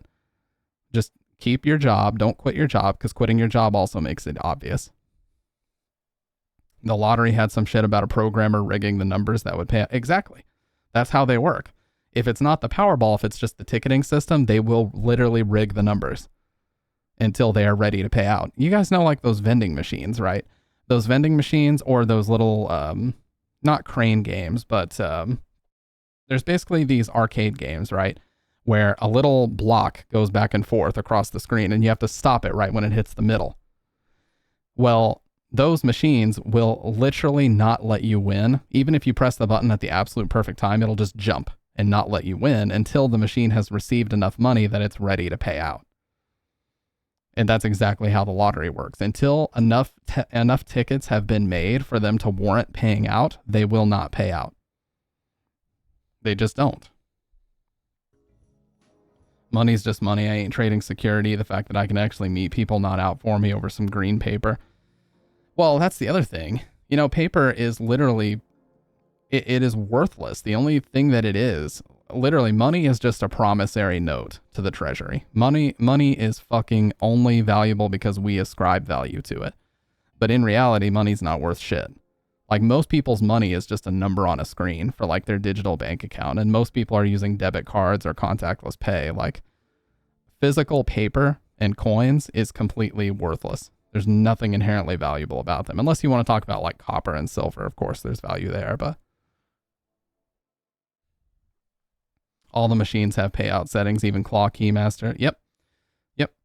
All of those little, you know, arcade games that you would see at like a Dave and Buster's or a Chuck E. Cheese or a fucking Walmart's even have them. Like Walmart Supercenters have those little arcade machines where you can win, like, you know, a Nintendo DS and all these different things, like, or 3DS, whatever. There is never going to be a winner unless that machine has received enough money that it's ready to pay out. Because otherwise, why would they exist? They have to make money somehow. They can't just give away all these expensive prizes. Yeah, I've been, there's been a guy that's been popping up in my feed a lot. You probably know who I'm talking about, but he has like all these face tats and stuff, and he talks about casinos cheating. He literally won so much money at a casino that they banned him for life. He won like $15.4 million, and they banned him for life because they couldn't catch him or try to get the money back from him. My old coworker understood the game and would constantly win thousands of dollars on slot. Well, the strategy is, that I've heard of at least, is to watch somebody who's been running a machine for a really long time, try to pay attention to the amount of money they're putting into it, and if you can figure out when that machine is set to pay out, wait until they're done, and then you're like, oh shit, this amount of money has been put in, now I can get paid, and then you play. You just got to watch the people that are just pulling and pulling and pulling and putting all that money in there, and you're like, oh shit, it's ready to pay out. You just got to figure out what the payout rate is. Exactly, dude. Mickey. Yes, Mickey. The other strat is to place lots nearest the walkways. Oh, because those are going to be the ones that people sit at the most? Yep, because they don't have to walk very far to get to them. Absolutely. Smart. That's smart shit, man. Well, basically, this guy named Mickey, which if you guys were to look him up, I'm sure you've probably seen YouTube shorts or whatever of him talking about this stuff. But basically, he's talking about Baccarat. He said him and a bunch of, kind of high tier, kind of infamous poker players, they were playing some Baccarat. And he was playing this hand, and he lost to a natural 9. And it was a 9-5-4 on the felt. And he looked up at the monitor, which is supposed to reflect exactly what is down on the felt, and it said 9-7-2.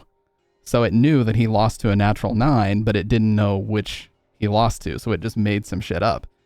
And he was like, okay, stop. He's like, I need to talk to somebody. Get somebody out here now.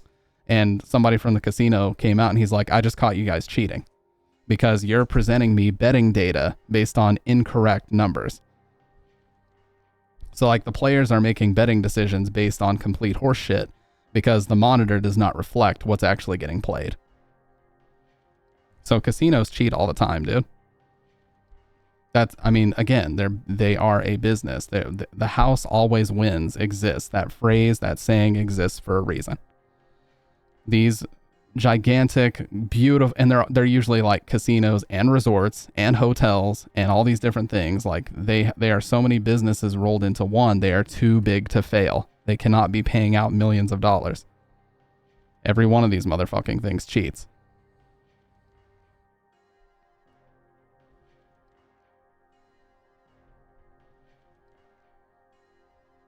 And like with him, if you win enough money, they'll just ban you for life. So you can never come back and win anymore. So it's like, even if you are like that one lucky person who genuinely wins, usually what happens when you win is a bunch of people from staff come out and they'll fabricate a bullshit reason as to why you're not actually entitled to your winnings. And they'll make up the craziest shit. They're like, well, the machine actually malfunctioned and this, that, or the other.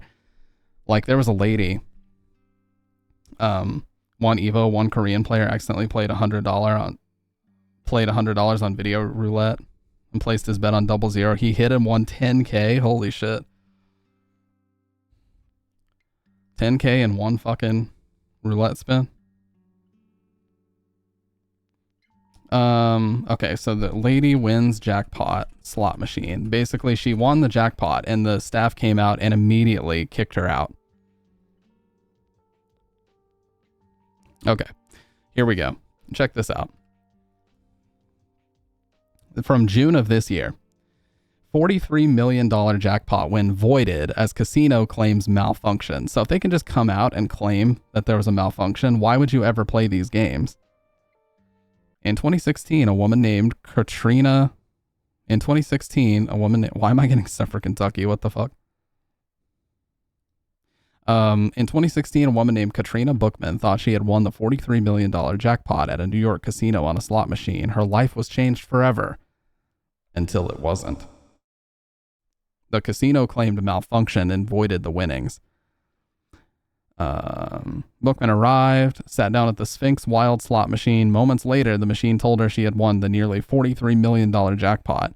When Bookman went to cash out her ticket, the management team at the casino told her the jackpot was a malfunction and that her winnings were voided, but as a consolation prize, they had something in mind. The management team offered Bookman $2.25, but she had actually won on the spin and an additional steak dinner. Holy shit. Literally $2 they threw at her instead of the 43 million. Hey, what's up, Pitt? So yeah, if you win, it doesn't matter, dude. Literally, the management, whoever is managing it, will literally just walk out and say, yeah, that wasn't supposed to happen. You don't actually win that money. And it's happened before. Look, in 2020, a woman named Maribel Sanchez thought she had won the $8.5 million jackpot at an Oklahoma casino.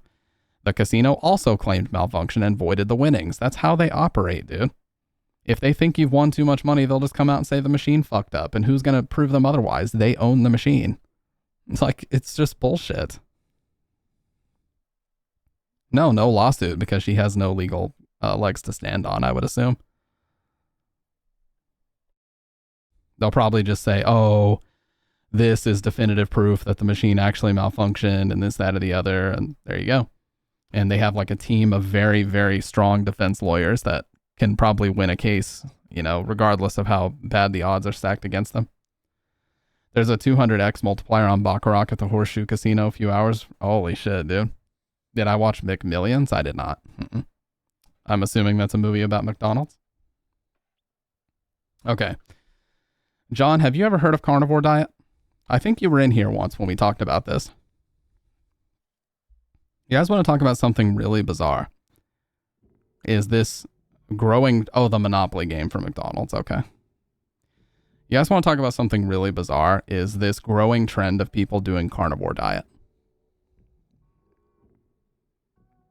It's so stuck at 1 second? No, we'll not get into this. We just talked about this the other day. I'm not going to... Let's stop this conversation here.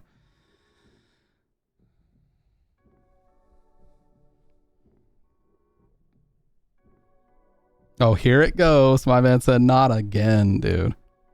Hey, Pitt, you usually are one to suggest me great ideas, and I trust your judgment. What do you think is a good podcast title for me? Something that's really short and simple.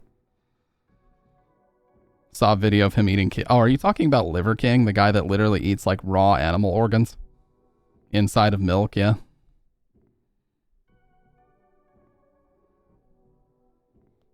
And he recently got exposed for like taking testosterone replacement. And steroids too. Oh, I'm not talking about that guy. I mean, like, there's a bunch of anecdotal evidence that people are eating nothing but red meat, like beef, what they call ruminant proteins, like a cow, basically any cattle that has a ruminant stomach. Yeah, just a solo podcast. For now. Like, if I ever... Listen, I've said this before. If I get a co-host and they're really committed to doing this, I will send them this. I've got an audio interface they can use. And everything. If I get a co-host that's really serious about doing this, I will send them this mic with an audio interface, with a cloud lifter, everything. But they need to really be committed. And they're probably going to have to be somebody I know. $2.25 and a steak dinner. Yep. Let's go.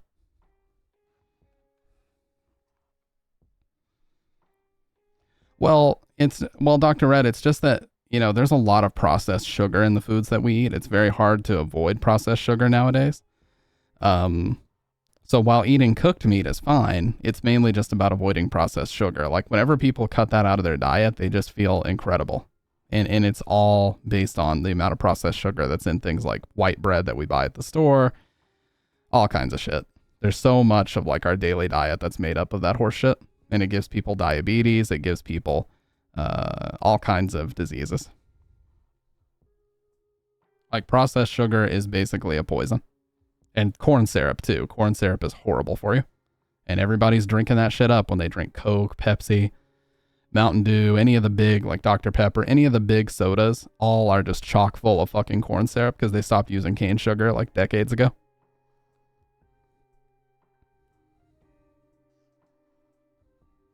Dr. Pepper. Corn syrup city, yep. You mean like Starburst?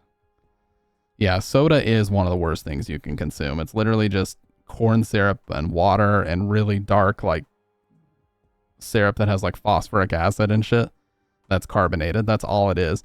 It's a bunch of poisonous bullshit with carbonation.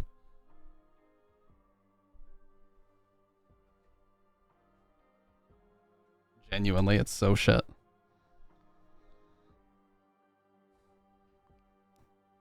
But it tastes so good. That's why I only ever drink filtered water. I buy the Pure Plus filters that filter out like 99.7% of all contaminants and lead. I put it into a stainless steel bottle. That's all I ever drink outside of coffee.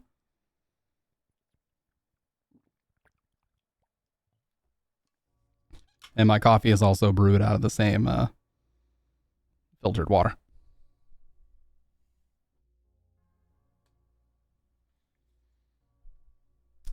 Yeah, if it's not natural and it was something man-made, you probably shouldn't be putting it in your body. I don't drink coffee, tastes like cigarettes. Yeah, you'd hate my coffee. Right now I'm drinking an organic, low acid, half calf by a small roasting company called Lucy Joe's. You can buy it off Amazon, and it literally tastes like cigarette butts crammed into some really stale water. Because I drink it black. But that's organic coffee, man. That's how it's supposed to taste. But I've just gotten used to it. It's an acquired taste, kind of like beer. When you've drank enough black coffee, you just get used to it. It doesn't really bother you anymore.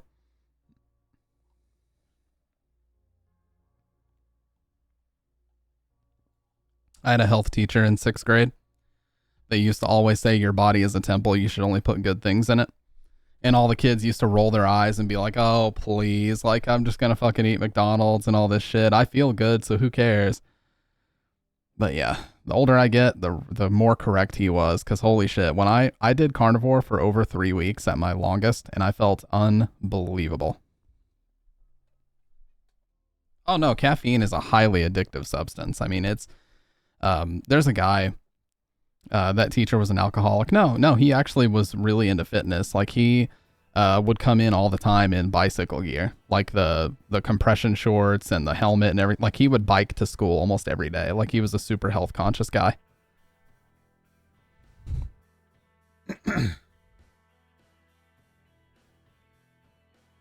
was a alcoholic, but no, he was a super health conscious guy. But yeah. My coworker doesn't understand how I can function without coffee. Yeah, what I was going to say about that is like, there was a guy who wrote an article, and he was on Joe Rogan as well. There was a guy who wrote an article about not drinking coffee for 3 whole weeks.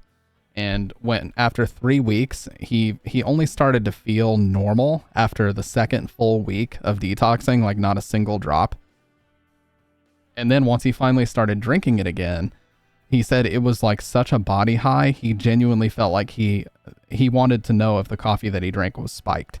And it was the same coffee that he had always gone, same coffee shop, same place, same everything. He was like, the feeling was so strong that I just experienced a full body high. He's like, it was almost like an ethereal feeling, like the feeling of just bliss that I experienced. And this is just 3 weeks. He's like, imagine if you were to detox for 6 months and then have a cup. I mean, it would be the most incredible experience. And he's like, I never realized how powerful this drug is. You know, caffeine is an incredibly powerful drug. I mean, it's a over $1 billion industry in the US alone because it's so powerful. And that's why I had to switch to half calf, because full caffeine coffee is too much for me now. It spikes my energy levels, yeah, but only for about an hour, and then I feel absolutely atrocious afterward. So I had to switch to low caffeine concentration, and now I just have a steady energy boost throughout the day, but I shouldn't even need it. I mean, humans should be able to function just fine without this shit. Yet we all love a cup of coffee in the morning, or most people do, that at my work at least. Whenever we used to actually go into our office, every single person would walk in with one of those like coffee cups with the slip cover over it from like a Starbucks or a local coffee shop or something, or they would just bring them in from home.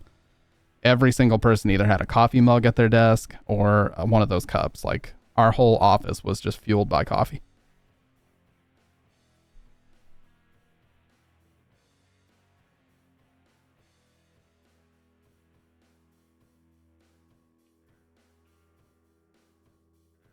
Oh, absolutely. Yeah, a lot of it is from lack of sleep. 100% it is. Well, and remember, caffeine is not like it's not inherently an energy booster. It's just it blocks the receptors that make you feel tired.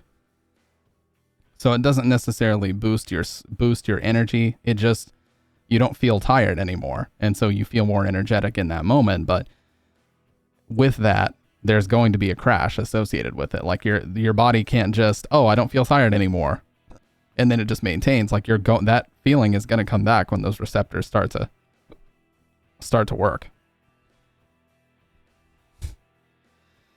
Well, I never drank Red Bull, but I used to drink a bunch of 5-hour energies, and Bridget literally made me quit because she knew it was going to be horrible for my heart and all that shit later on in life. So I was so hopelessly addicted to 5-hour energy that I could not function without it when I worked in retail. I mean, genuinely, I couldn't function without it. It was horrible. Yeah, and especially when I turned it over one night and I saw that it has 8,607% of your daily B6 and B12 in it. Like, it's basically just a vitamin B bomb that you're putting inside of your body. It's horrible. So I quit that back in 2019 and I switched to strictly water and black coffee.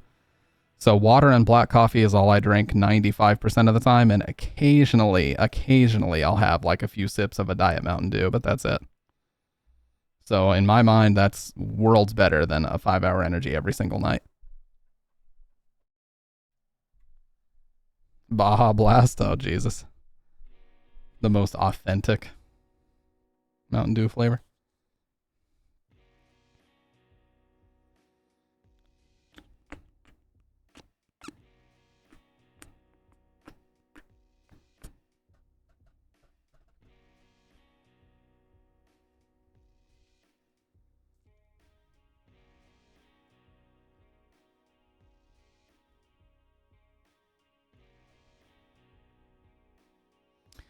What else did you ask me, Dr. Red, earlier? Let me see.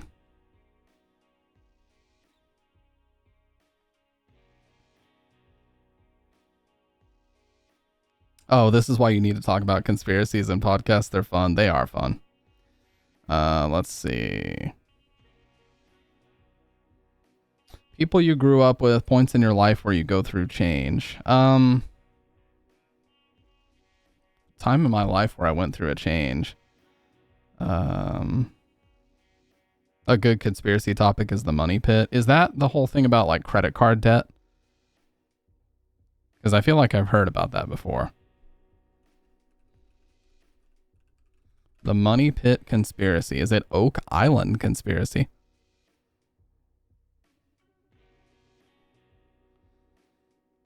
Oh, okay. Well, let's just head to our little friend Wikipedia.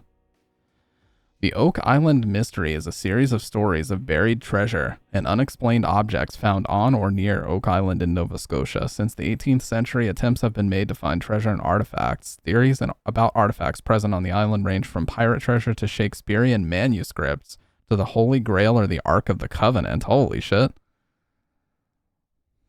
I'm sorry to interrupt, but our fundraiser... Fuck you, Wikipedia. You make plenty of money. Because people love nonsense. Yeah, we were talking about this earlier. Like, you know, it's funny how our parents were so adamant that we don't believe everything that we see on the internet, but they're the ones sharing half of this bullshit nowadays, it seems like. My mom shares her fair share of it, I'll say that. Like, almost every other day, she'll like DM me some random Facebook reel that's like, oh my God, have you seen this? And it's like celebrity cloning conspiracy. You know, it'll just say some shit like that. I'm like, okay. Yeah, I mean, I've heard of this, but why would I want to watch this bullshit?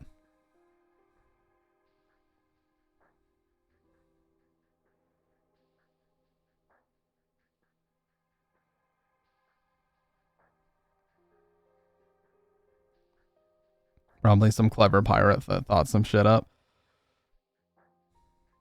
But no, I mean, look, conspiracies are fun. There's a bunch of podcasts that cover that already. I don't really want to, that's not really what I want to do. But I do genuinely want to do a one-person podcast, and I want to record it every Wednesday. I wanted tonight to be the first episode, but all I ended up doing was fucking meandering around, not really being able to come up with a name for it, and then all we've done is just talk like we normally do, which is fine. But I want to create like a frame to put around the camera so that we know that like the episode is being recorded. And I also really want to incorporate questions that people have about certain things that we talk about.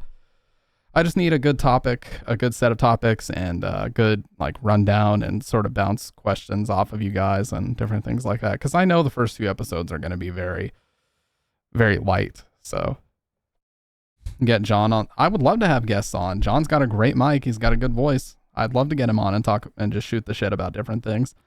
My Discord is 7x boosted for a reason, because I wanted better audio quality in there.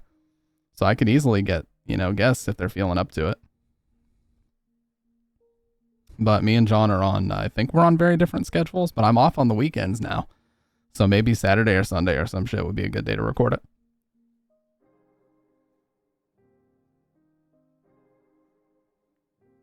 He's just going to type, nope.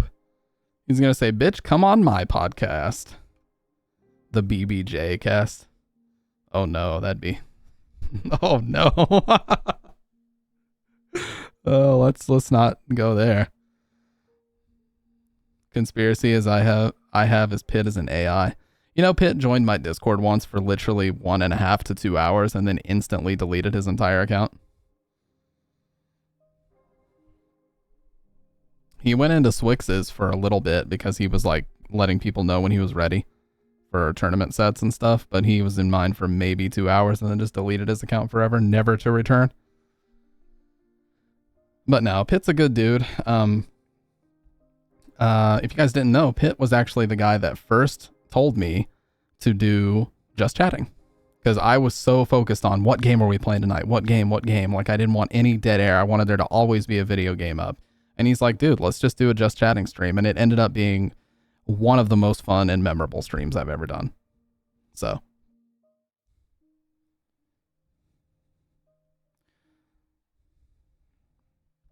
He'll never go on the mic. Swix thinks Pitt is female, so don't assume. Oh. But no, Pitt we've talked in whispers on Twitch before, and like we were talking about work, and we were talking about, you know, he was telling me about like an interview he had coming up, and I was talking about one I had coming up, and we've kind of talked about that in the past. So he's a good dude. You know, I've never seen, he's never given me a reason to like remove his mod or not trust him. He's always been a pretty trustworthy guy. So you're good in my books, Pitt. You're good in my books.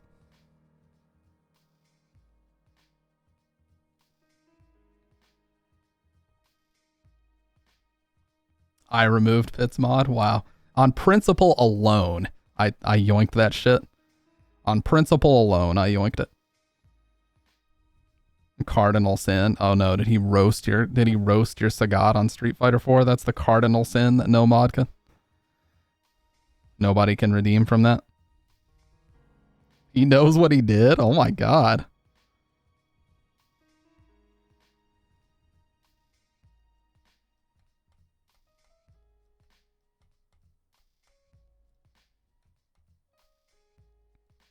He knows what he did. Holy shit. He knows where the bodies are buried, dude. He put relish as an it.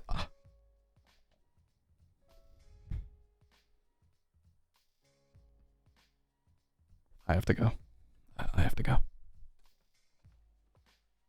I have to go.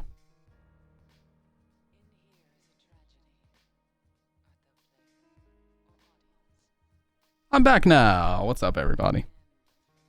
I'll be honest, I've never had relish on a hot dog. Or anything, really. And I stand by that 100%. Well, that's how we know he's not an AI, because he's got horrible taste. Despite the fact that I've never tried it, I'm going to declare that it's horrible. I'm an American, and that's what we do.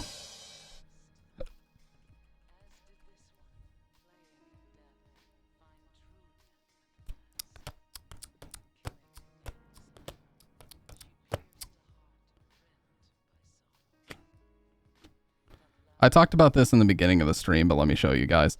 I picked up a mic booster from this company called Cathedral Pipes. They're a startup in Huntington Beach.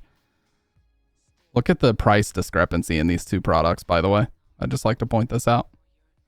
The Durham is what I ordered, which is a mic booster preamp for dynamics. I'm going to start using it on this. And then they have a Westminster Abbey booster for ribbon mics that's $16.50. Holy shit. I mean, I'm assuming. When I go to About, it says that they're based in Huntington Beach and all their shit's made in the USA.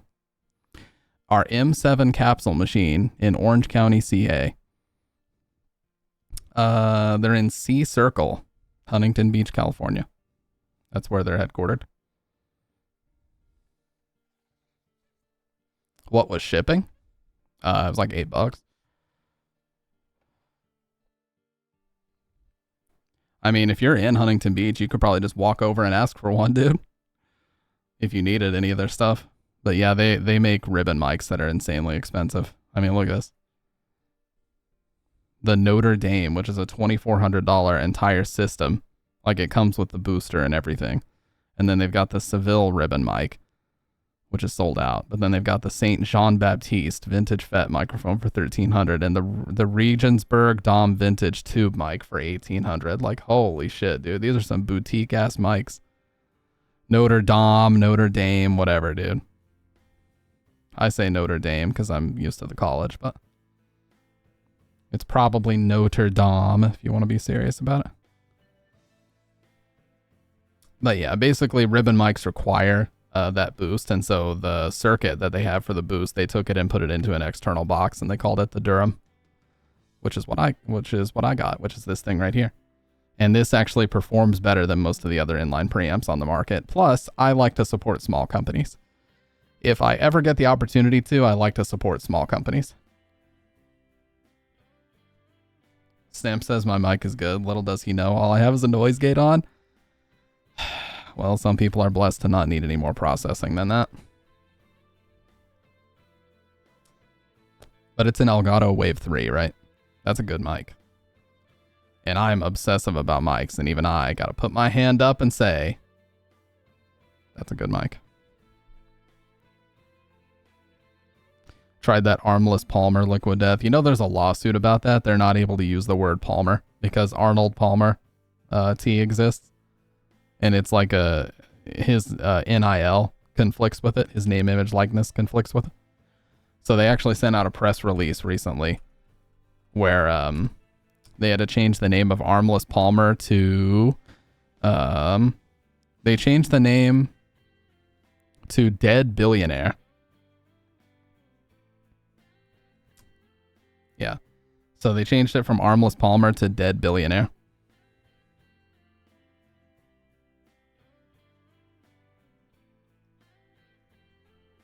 Yeah, this one.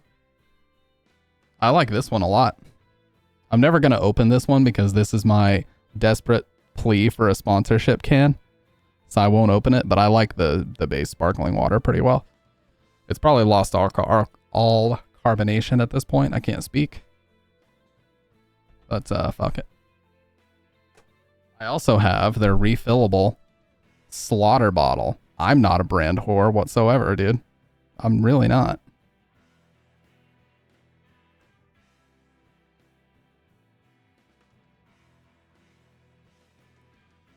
It's overpriced. Oh, for sure it is. And they sponsor so many fucking podcasts. Like, they sponsor Steve-O's podcast, and they tilt my hat a bit lower.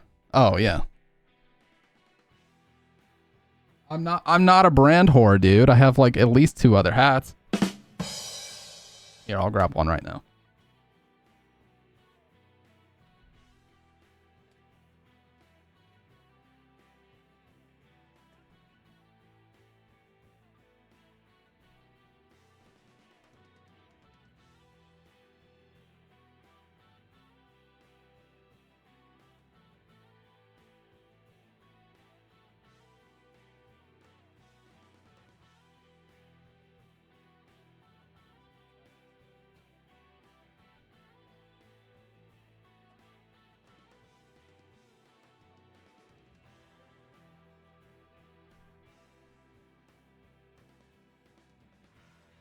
Never mind, I can't find one.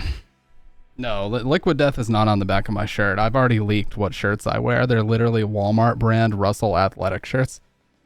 See the R? USA, baby. Red, white, and blue. The reason why is because I buy these super large. Look how stretchy they are. So super stretchy, large athletic shirts are perfect for streaming. Why would I want to sit here and be uncomfortable? Why? Makes no goddamn sense.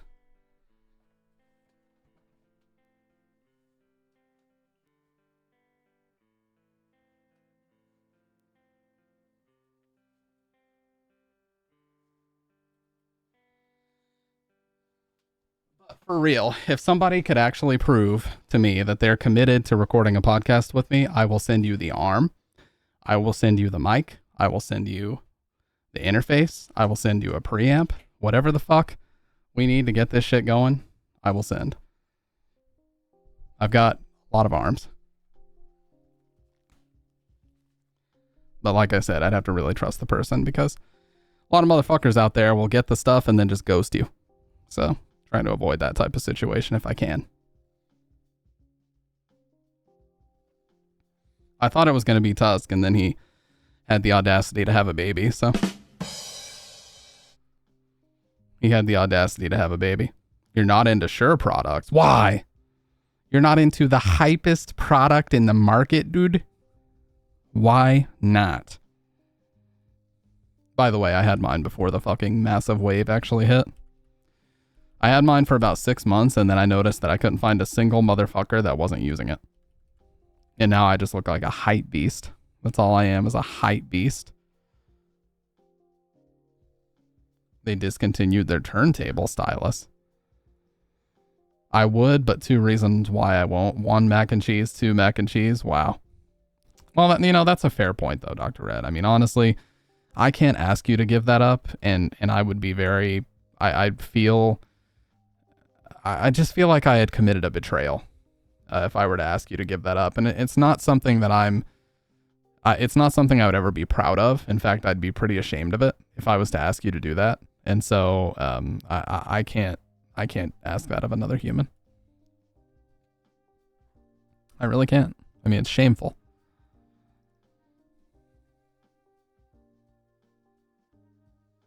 So because they discontinued a product, you're just going to boycott them till the end of time? Oh, sorry. No, I got you. Yeah, sorry. I have in my rules, I think, that you can only post a link if it's YouTube. YouTube and Twitch are my only 2 whitelisted links, just to avoid any tomfoolery out here.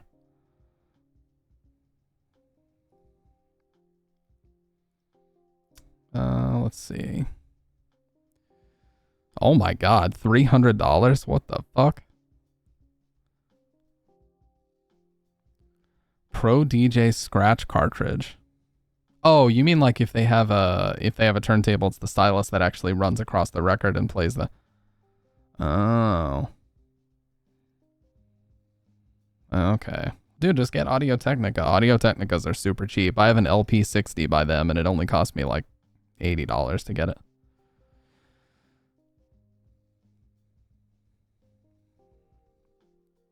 Dude, just spend more money, teehee.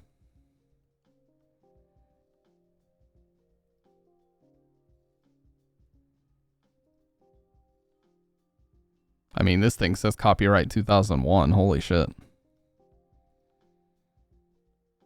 I used this Japanese stylus. The guy literally played that Shure, then played the one he was selling. Sounded way better. Yeah. Well, that's usually how it goes. Like, the company name always plays a big part of the marketing. And I'll admit, I kind of got absorbed into the look and the hype of this mic. When I was shopping for mics, I was like, okay, I need one mic that I can use for years and years and years, and that it'll hold up. A big part of that comes down to this. You guys know the RE20. That is an all metal mic, and the internal foam has to be replaced every few years, but to re-foam it, you basically have to disassemble the whole mic. You have to pull the XLR connector out. Like, there's a lot of internal shit. But with this, you can literally put an air, like a can of air, and just spray this off. And then, boom. Everybody who does the podcast with a Shure has the logo upside down. Hey, I fixed that on my other one. So this is my other one. And I flipped the yoke mount to where it's correct orientation.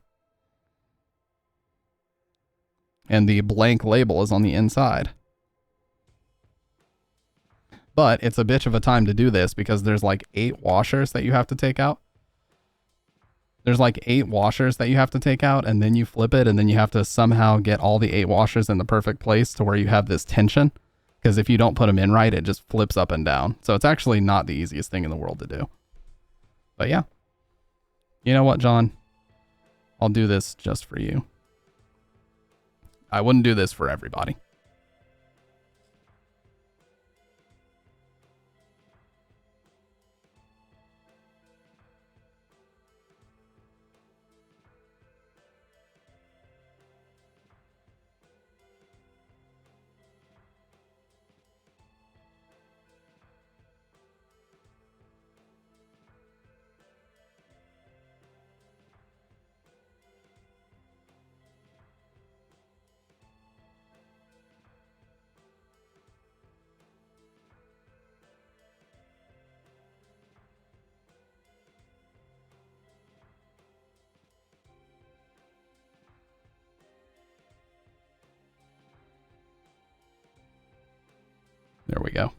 I did it just for you.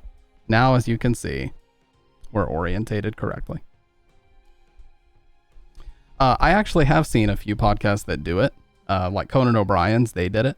But yeah, like I said, it basically requires you, there's like a shit ton of washers that you can see. If I angle it just right, you might be able to see it. Focus, you bitch. Yeah, you can see like 2 or 3 washers, but that's only the outer part. Like inside that, there's like 4 more washers. And they all have to go back in perfectly, or the mic will not have any tension. When you go to adjust it like this, it'll just flip up and down. So you actually have to like get a flathead and like finagle the washers in a way. It's fucking annoying. They really need to work on that. It shouldn't be that difficult.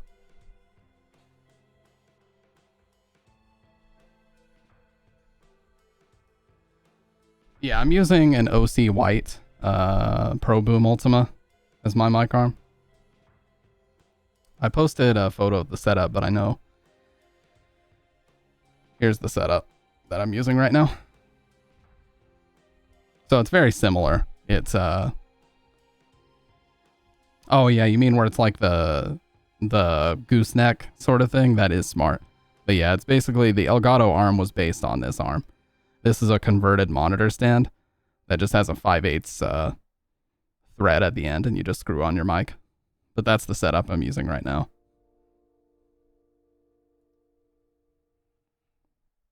OC White is another American company. And like I said, it's not that I'm like, oh, gung-ho USA or whatever. I just like to support small companies if I can. Smaller companies, I should say.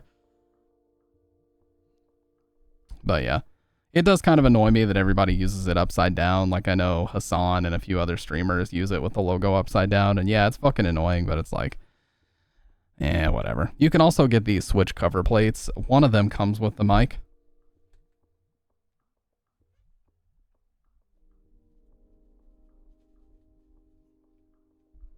These things. And so what people will typically do is they'll just put this on the back and orient this correctly. So they'll put this over the switches on the back and just orient it correctly so they don't have to do anything else. And that's a pretty smart play as well. But it just goes right here, obviously, and then you just screw it in with the top and bottom screw.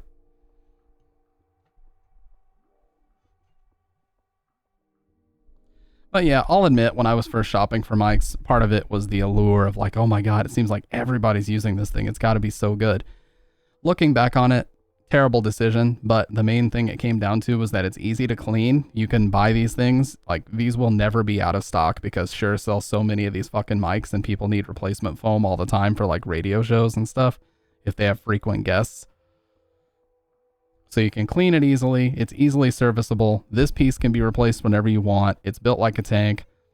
I mean, it'll last you like a decade if you take care of it. So why the fuck not? Other mics might sound better, but they won't last as long. That's where the issue comes in.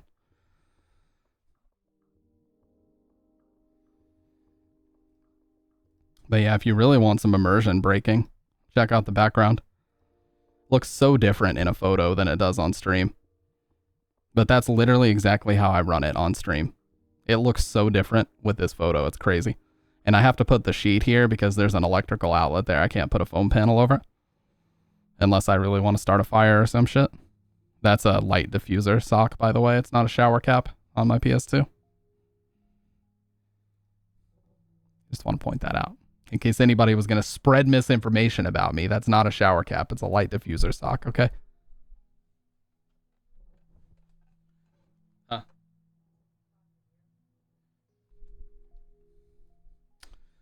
Which light?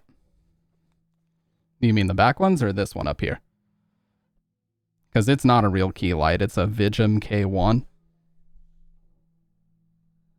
Yeah, it's by a company called Vigim. It's basically a knockoff key light. I don't think they sell the K1 anymore, but Vigim does sell other ones. Let me find. It was like $30 though. It was super cheap. I don't like Elgato products. I mean, the way that you don't like Shure products, I think Elgato products are shit. They're overpriced and almost always less functional than cheaper counterparts. It's just my opinion.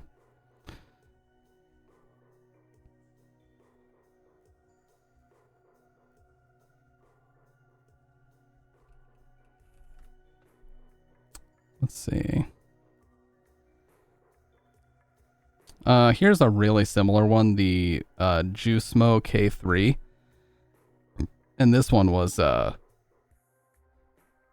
Hue light bulbs and a $20 target lamp with a gooseneck for the other light fixture. Nice. Yeah, I use it's in my setup photo, or it's in my kit.co or whatever, but I use the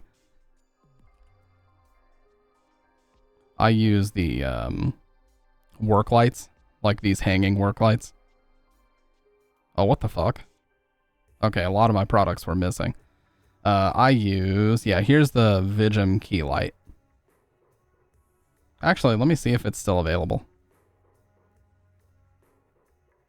So it's by Juicemo. I guess they've merged with this company Juicemo now. Yeah, it says currently unavailable, but I bought it December of 2021 for $59.99. Yeah, they don't sell this one anymore. The K3 is the cheapest one and it's $65. Anyway, so I use these diffuser socks with these work lights. It's like a $20 solution.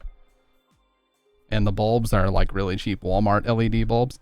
So you just put the diffuser over it, put 2 on the back wall as like splash lighting, and then 1 key light facing this direction, and you're good to go. Yep, that's all you got to do. Just make sure the temperatures aren't identical or everything will look really pale. So exactly like you did. I actually need to update some of this because I'm not using any of these old ass cables anymore. And I'm not going to be using the cloud lifter soon. Because I swear I might be going crazy, but I swear to God the cloud lifter introduces white noise into my signal. And I'm not the only person to say that. There's other people that agree, so. Anyways, I'll go through and update this once I actually need to, but.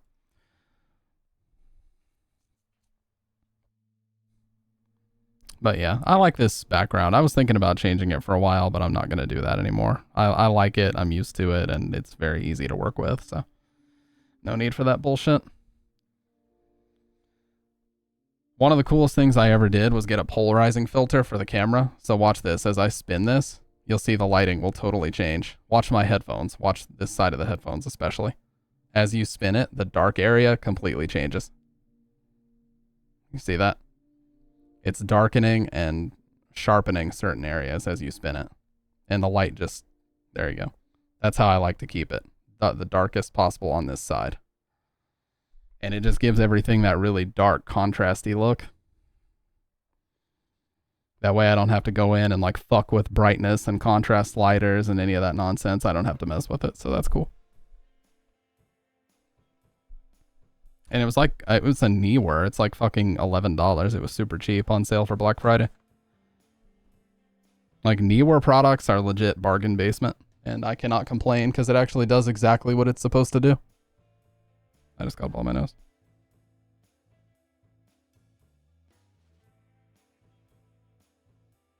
Yeah, it's very versatile. The only thing I don't like is that I have an Elgato green screen that I way overpaid for. I mean, it's the standard price of the Elgato green screen, which is like $150, and I fully intended to use it a lot more, and I just like never use it.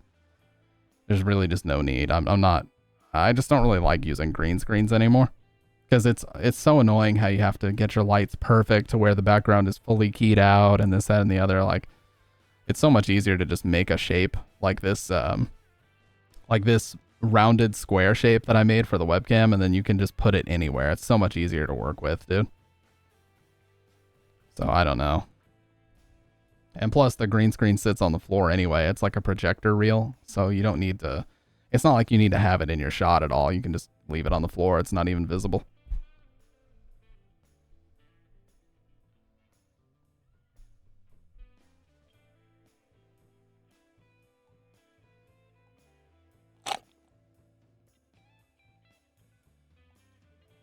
But yeah, we live in an apartment. And modifications are against the lease. So what we did was we hot glued command strips to the foam panels, and then we just tore off the adhesive strip and pressed the panels against the wall. That's how they're all stuck up. It's literally just hot glue and command strips holding these things up. And we've tested it before. If we ever need to remove them, it doesn't damage the wall whatsoever. So it's a perfect solution if you don't want to actually like screw anything into your wall. I know they sell like professional sound dampeners that let you, like, basically there's a mounting system where you screw in the centerpiece and then the other ones stick to that. Can't be doing that here, so we just use hot glue and command strips. Because the adhesive on the command strip won't stick to the foam naturally, so we have to glue it to the foam, which means when we remove them, they won't be reusable, but these things are literally $1 a panel, so it's like, what's the big deal? I have 3 packs of 12 up right now, so literally about $40 to get all these up on the wall, so it's actually not that hard, and they do a decent amount of sound dampening for how cheap they are, so regardless of how cheap the foam is, if you've got a foam material that's reducing your sound reflections, it's going to give you that treated sound. Even if it's not a lot, it's still better than nothing. I should make videos about this stuff because I get asked pretty frequently how I've set stuff up and what to do with it. So surprisingly to me, people ask me about mic settings all the time. I listen to other people's SM7Bs and I think they sound way better than mine. I don't know if it's just their voice or the processing that they're doing, but dude, don't ask me. Don't ask me for settings because there's much better settings out there from other people. Better settings, better voices, better technique, everything. I just yell into the bitch. That's all I do.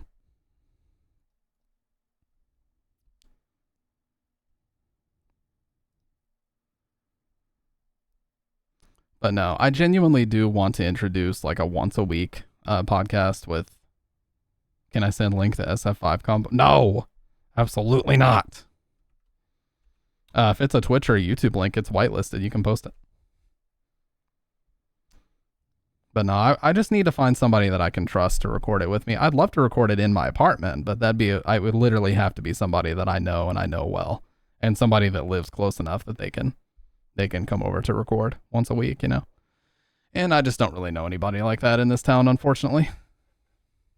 I could record a couple with Bridget, but she doesn't want to be on camera, so we could do audio though.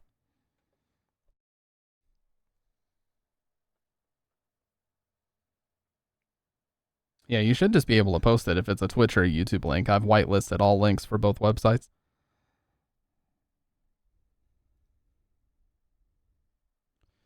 But no, it's all about functional versus, you know, form.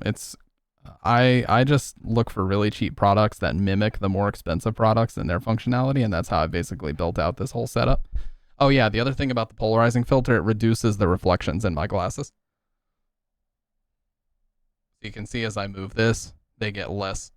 There we go. You see that? It almost like deleted it.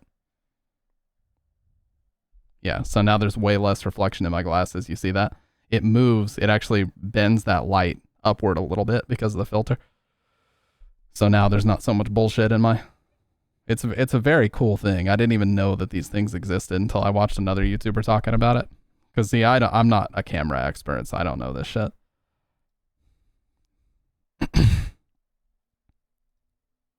A Sakura combo. I didn't even remember she was in this game.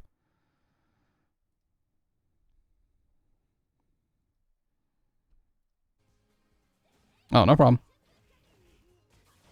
Oh, that's cool. They show the frames and the startup and all that.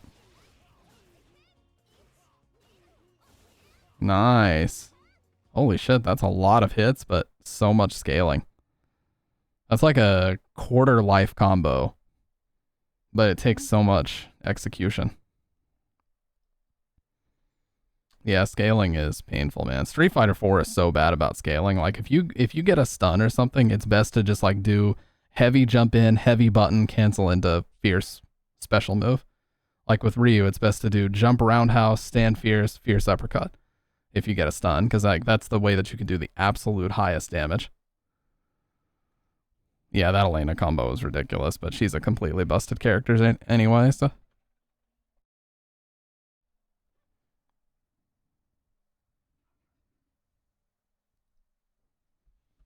She is a completely unfinished, beyond busted character that should have never been released in the form she's in.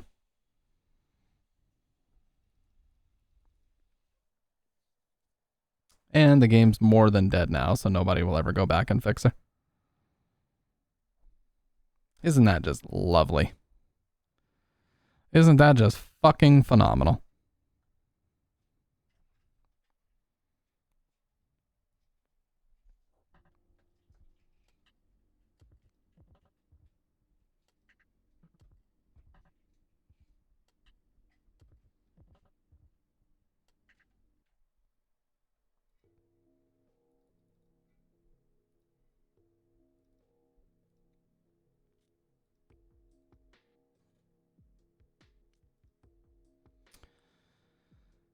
But yeah, man. I don't know. I have seriously enjoyed streaming so fucking much lately.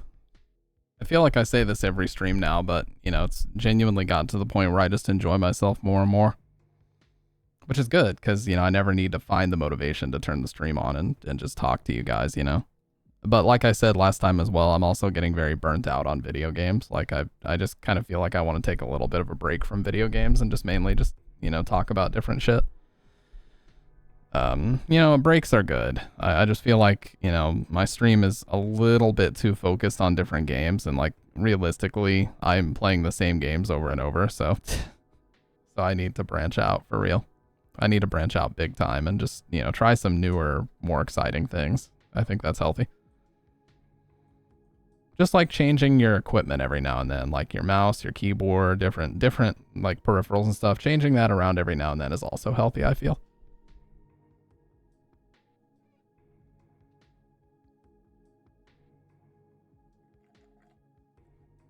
Whoa, whoa, whoa. I wouldn't go that far. Whoa, whoa, whoa. Pokemon? I wouldn't go that far, dude. Because that's exactly how it's pronounced, right?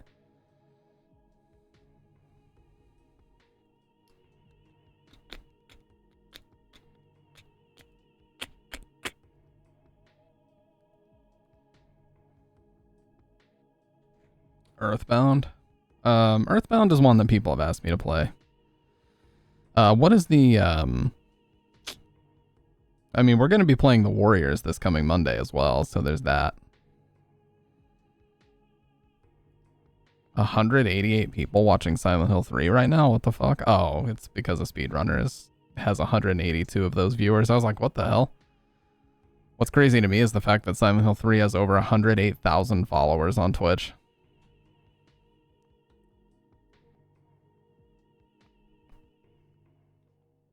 Bega Bad. Mega Man. What's up?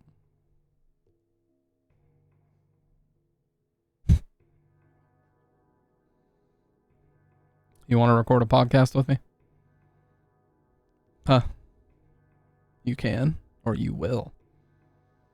If you wanted to sit right on the edge of the bed, we could record it. Because I could just plug your mic in to this, and we can record through this. I'll just level match them and everything. I'll go through the cloud lift, or I'll go through the Durham, you go through the cloud lifter, and then I'll have my mic here, and then I'll put an arm on that edge of the table so we can flip it over toward you. We could talk about this and or that. I'd record it in Audacity. I'll be on video, but you don't have to be. But yeah. Nah, I've never really been a Mega Man person, to be honest with you, dude. RE7 has 1.6 million followers, common REW. Well, Resident Evil 7 is responsible for not only a lot of people who ended up getting partnered on Twitch that year or later, but it's also responsible for Resident Evil speedrunning picking up again. Like, Resident Evil speedrunning picked up big time whenever 7 came out. And it really popularized Resident Evil, like, it blew the fuck up, and that's why Capcom is killing it right now.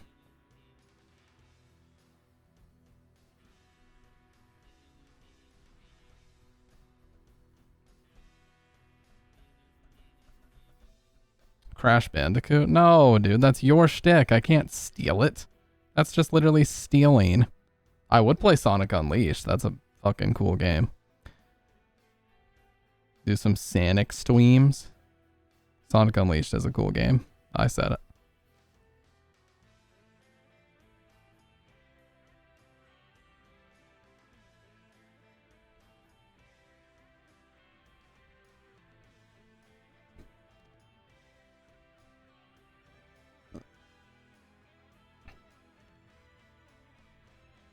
That was a childhood favorite of mine. Always has been, really.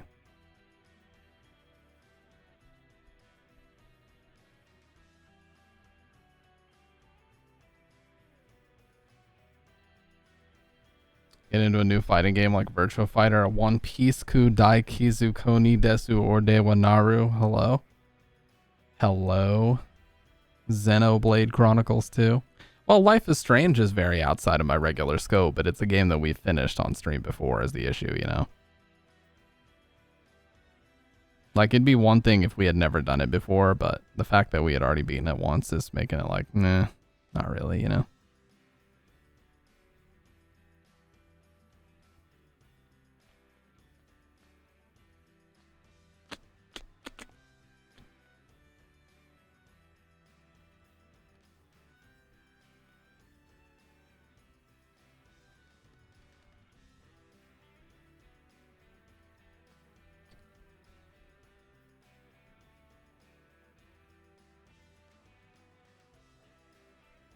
One Piece GBA RPG, One Piece Nasat. Okay, dude. Okay, I can't pronounce this. I'm just gonna embarrass myself on camera, dude. Fuck. All you wanna do is cheat. Sorry, I didn't mean to call you out like that. You know what, though? I actually am kind of feeling like playing Silent Hill Downpour again. I'm not even just saying that. I genuinely want to play that shit. It's such a horrible game, but it's so fun to just fucking show everyone how bad it really is. There's something about it. I can't quite put my finger on it. A Soylent Hill updraft. And that fucking intro, dude. That intro is actually good. Hey, what's up, Medicine Man? Guys, did we play some fucking Silent Hill Downpour? Did we do it?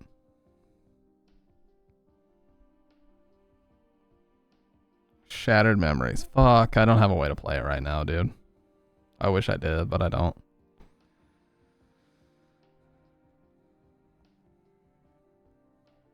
Because I had my PS2 soft modded to where I could play it, but I can't anymore. It doesn't work. I know I played it once, but the same method that I used to play it last time doesn't work, unfortunately. And I don't like to emulate on stream because it's just going to be glitch central if I do.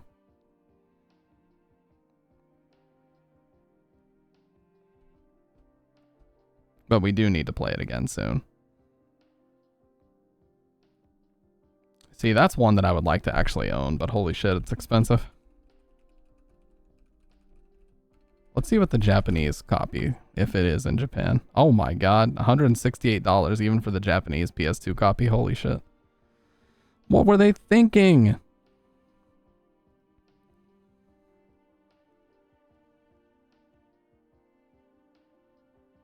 I guess it was a rare game or something.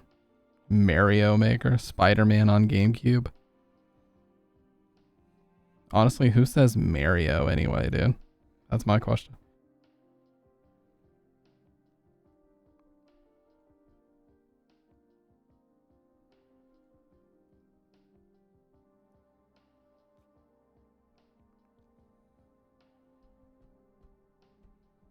Dude, can you guys believe? I mean, this is believable for me, but did you know that GTA 6 broke the single day viewership record? It literally broke 100 million views in one day.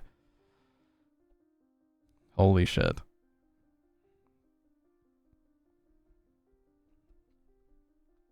That is insanity to me.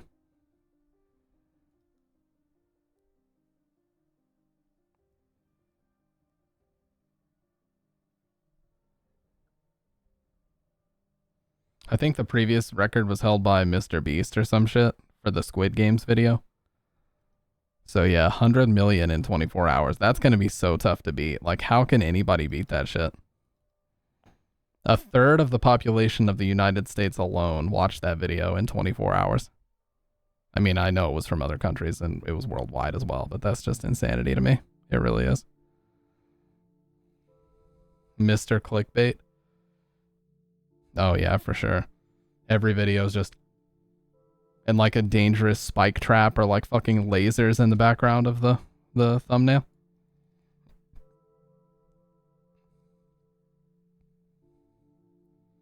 Something along those lines.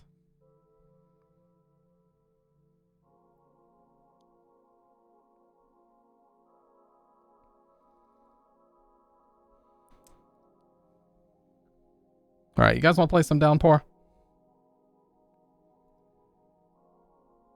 We can listen to that awesome intro. Wait, we have to watch Dr. Red's... We have to watch the Chris... Okay, we'll watch the Chris Chan video, but if there's anything questionable in here, dude, can you hit me with the link again? If there's anything questionable in here, I will have to close the video, okay? Just letting you know.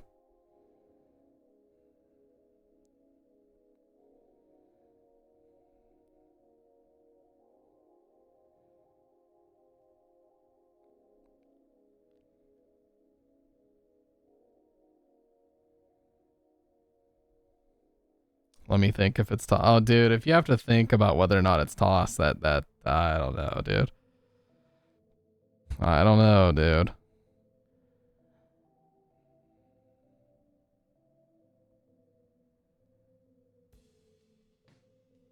All right.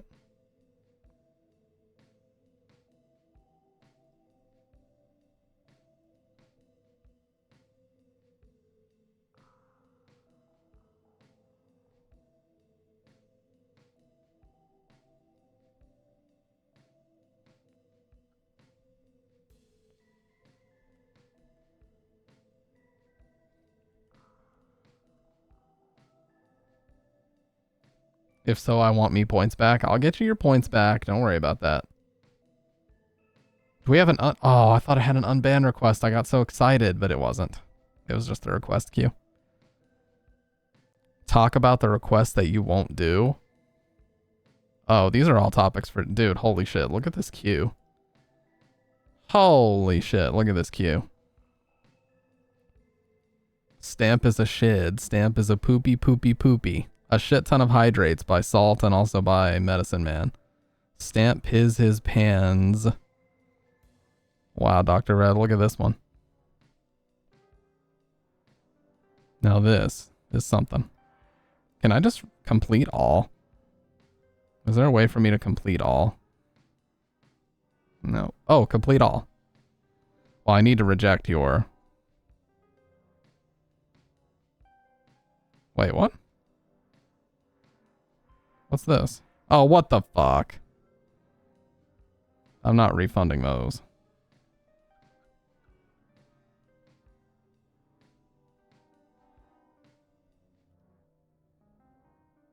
Oh, okay. So here's your points, and I'll mark that one as complete. All right, now let's complete all. Boom. Let's complete all the hydrates. Boom. And I'll leave this one for now. All right, cool. You got your points back, Doc. And I'll pause redemptions for the game requests because we can't really have more than one in queue at a single time.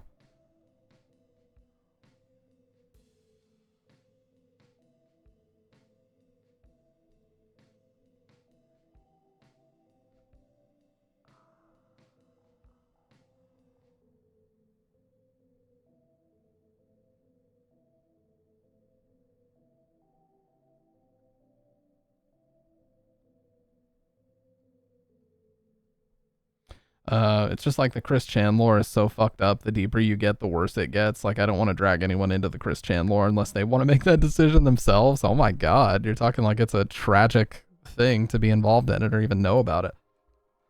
Holy shit. It is? It's that bad, really?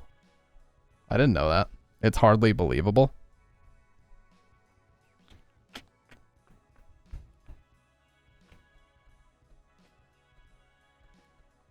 You know what I haven't done in a while is browse Windows Game Pass. I have Game Pass and I pay for it every month, but I so rarely fucking use it. I don't even know what's available on there.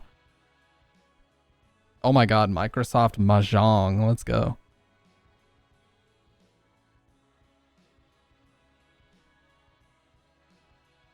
Gaming.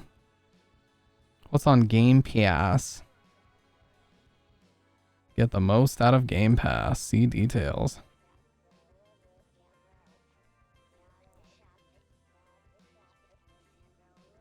Best of Game Pass. Dead by Daylight's in here.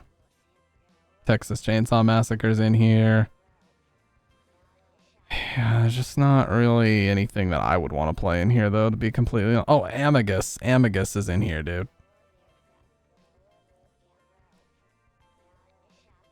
Car Mechanic Simulator 2021. Yeah, now that's my shit.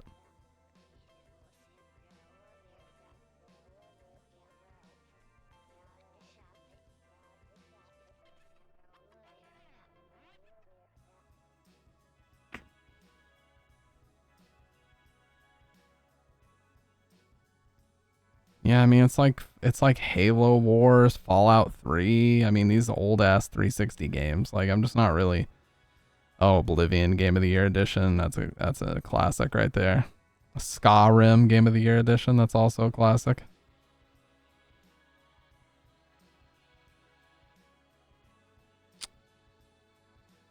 Yakuza Like a Dragon. Isn't that like a really recent game?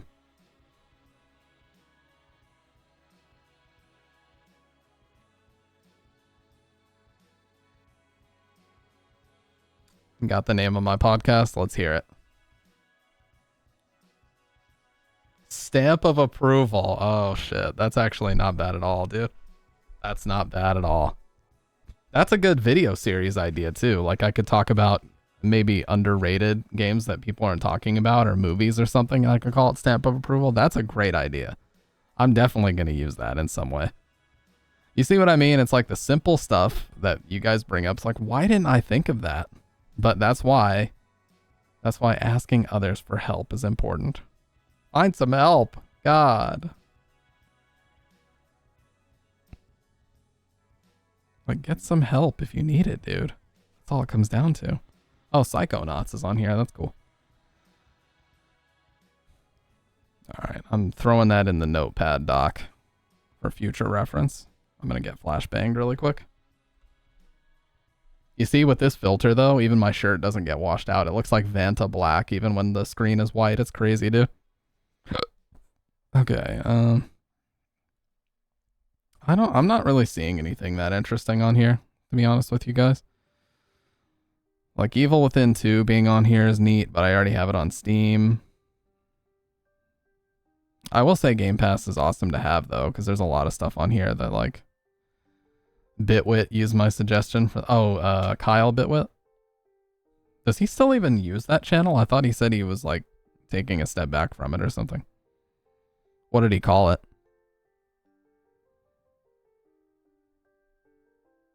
Persona 3 Portable. That's interesting. But I hear it's a really bad port. Scorn was a fucking terrible game. Sorry, but it was. He still posts videos? Yeah, I just haven't watched any. I haven't watched any like PC YouTubers in a long time, but I used to watch a lot of Jay's 2 Cents and Bitwit and Paul's Hardware and stuff.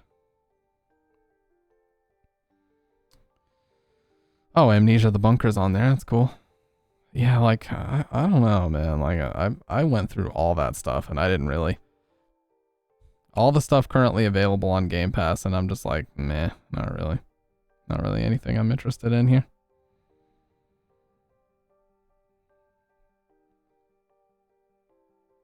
Oh yeah, that was also his second channel after he unfortunately got divorced.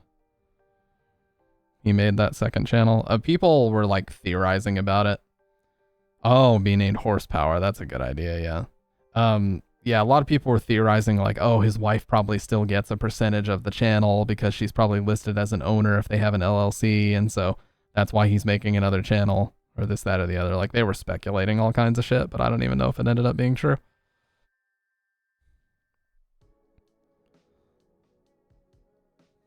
And honestly, none of my fucking business anyway.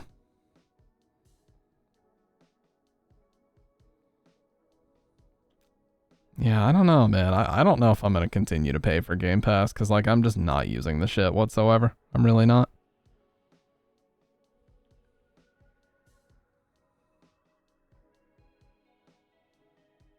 Yeah, he did. He did have that channel before he met her, but, actually, I don't know, because she was in, like, some of his earliest videos. She was in, like, his 2012 videos. 2012 or 2013, I think she was in some of those, but you know, even then, like, she eventually was working for the channel. Like, she quit her job and she started working for the channel and doing like administrative, like clerical stuff. So maybe she had like an actual financial stake in it. I don't know. Nor does it even fucking matter. And also, let's be honest, the name Wifey Sauce was cringe as hell anyway, and they knew it. That is so, like, what year is it? That fucking nickname is like, Jesus, is it 2008, man? Any video you see where he's at Best Buy, that's the same parking lot my girlfriend works in. That's crazy, man. Small world. Small fucking world.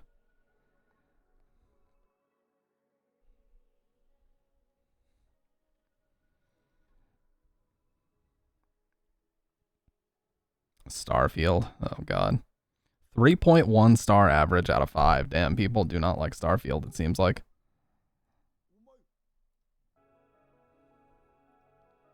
That's bad, dude. That is bad.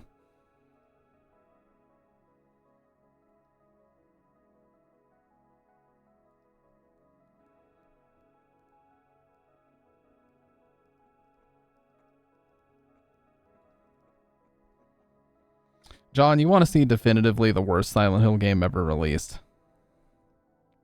Let's play some Downpour. Yeah, because I liked his logo. His logo was cool, and I like the Paul's Hardware, the bit screw as well. If that was his logo, I forget whose it was, but I will fire up the X-Bone and we will play this shit. Because I think it's still inside my system. Maybe Dead Rising is, I don't know.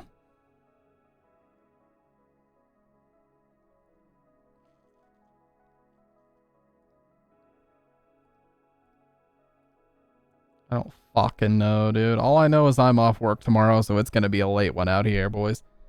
A CPU low tower heatsink, but it was done really well. Yeah. Let me see. Because for some reason, like, I guess maybe his videos just aren't being pushed into my algorithm anymore. Yeah, like, he's still doing stuff, I can see, but yeah, his views have definitely dipped.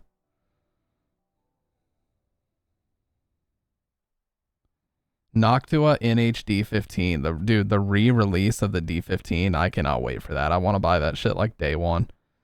That thing is going to be a fucking monster. And you know they're going to wait forever to release the black version of it. But yeah, the new D15, that's going to be the next CPU cooler that I buy. I will not upgrade until that comes out. I only buy Noctua products. Nightmare Creatures or Onimusha.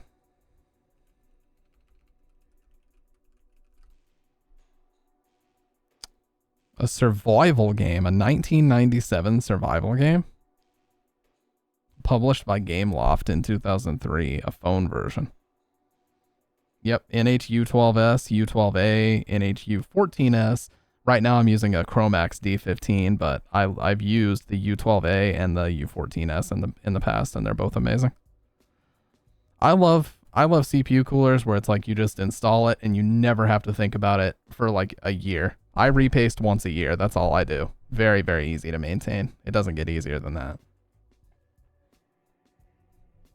I love that shit.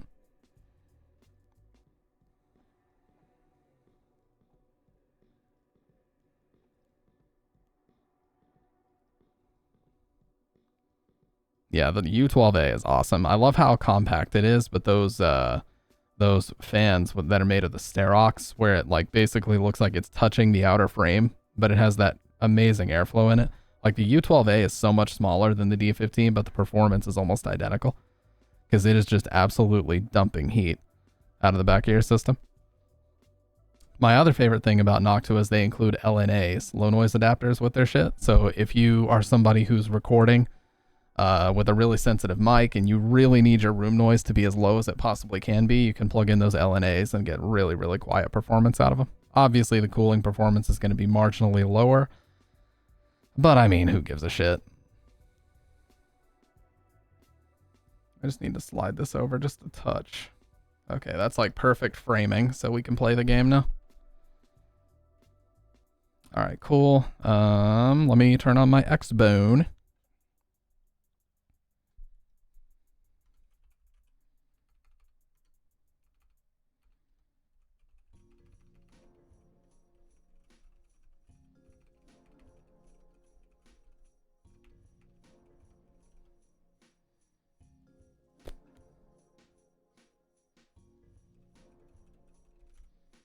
And let me make sure I have my copy.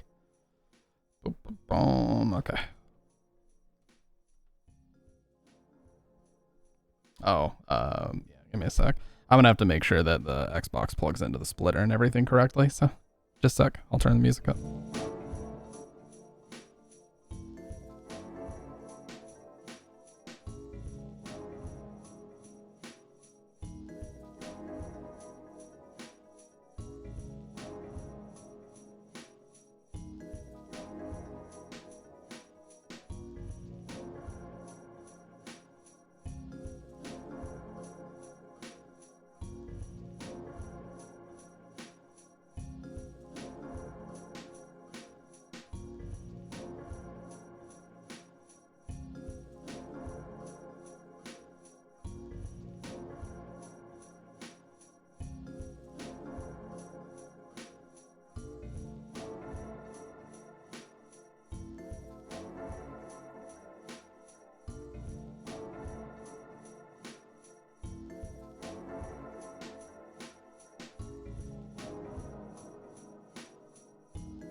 Alright, well, never mind. Apparently I'm a complete chud. I can't find my controller.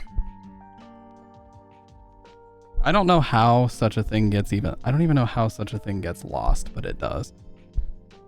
This is me we're talking about.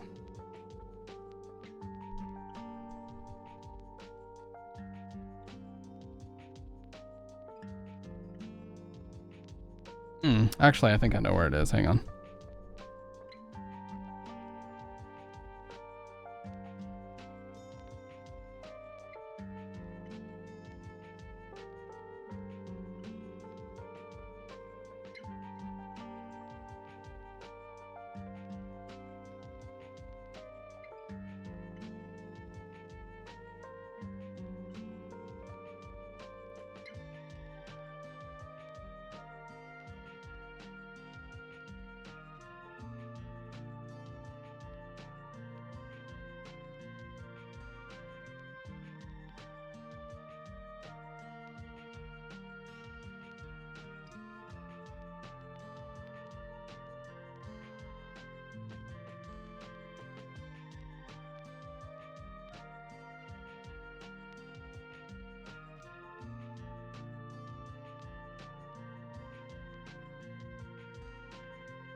Let's go. I found it.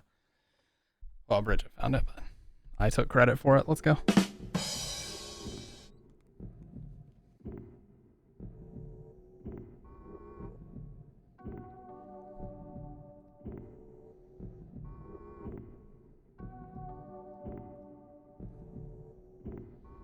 Nice.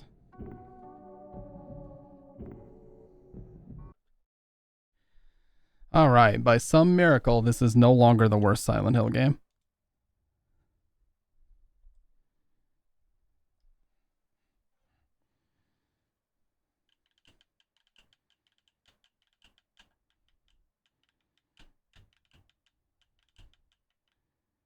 Oh, no sound. That's interesting.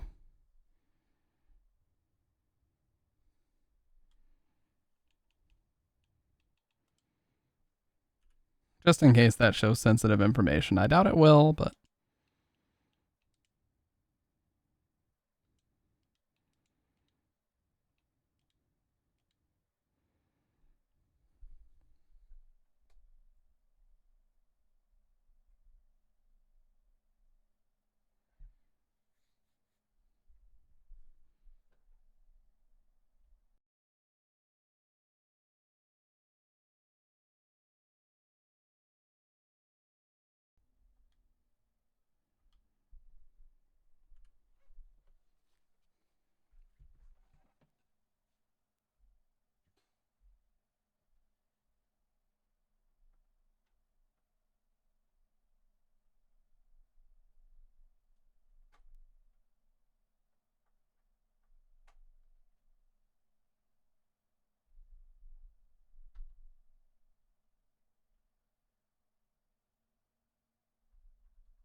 Okay.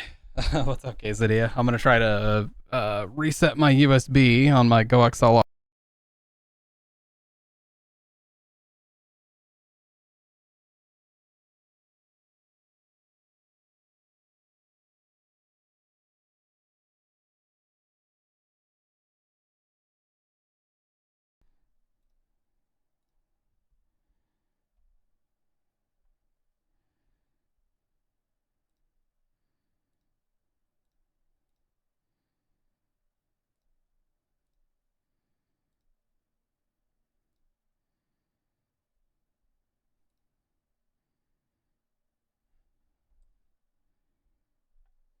Hmm.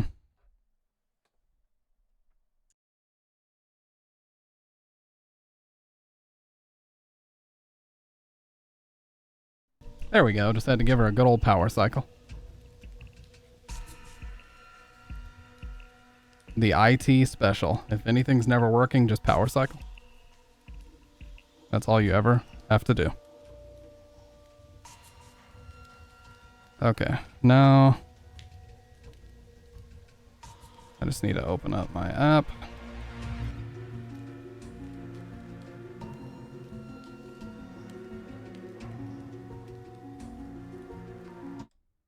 Reset this. And for some reason I can't hear myself in my headphones.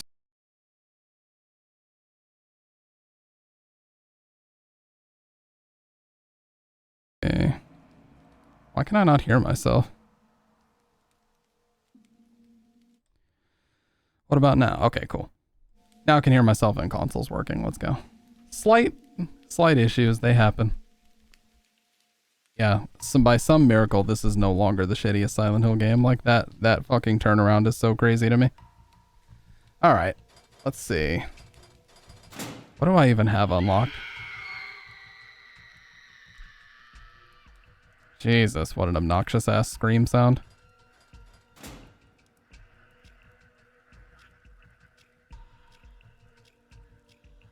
Dude, it's so laggy too. Enlarge.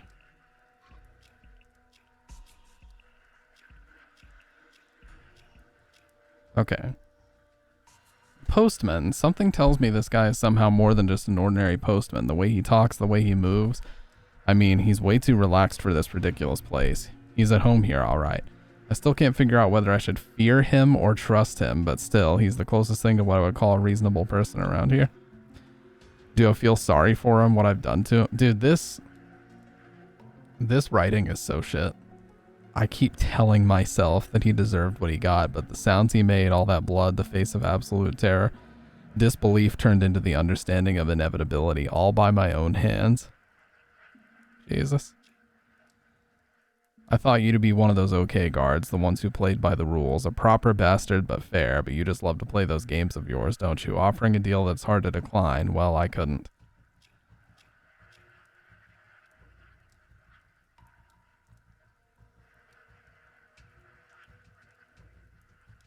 People believing in me tend to end up badly. What the fuck?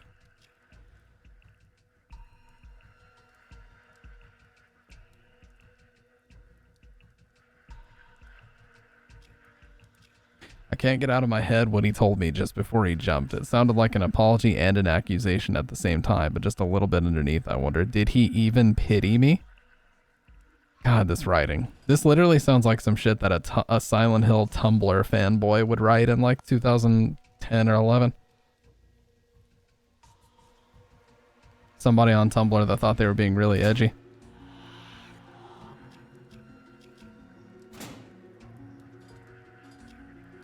Let's do hard.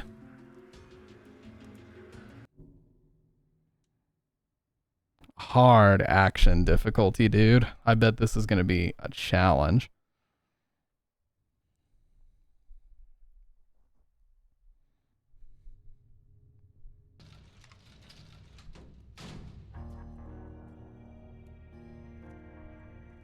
You know, it actually looks fairly decent on this upscaled version, but still pretty dog shit overall.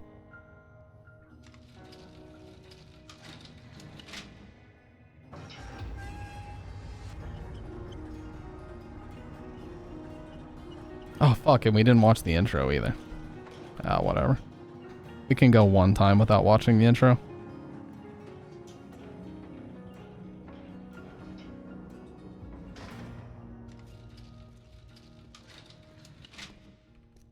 All right, Murphy, it's all set.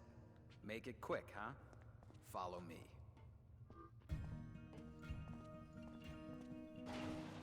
Oh, you can actually walk a little bit faster here.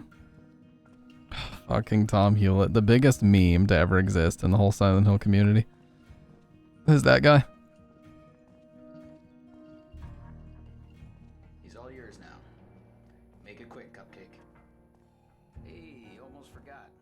I left you a little present on the bench. Have fun. Oh my god, look at how bad. Like I said before, there's no excuse for how bad this is, because this was the very end of that console generation. You would expect to see graphics like this in 06, 07. I mean, Dead Rising had much better textures than this, and that was 06. Like, that game was primarily developed in 06 and 05.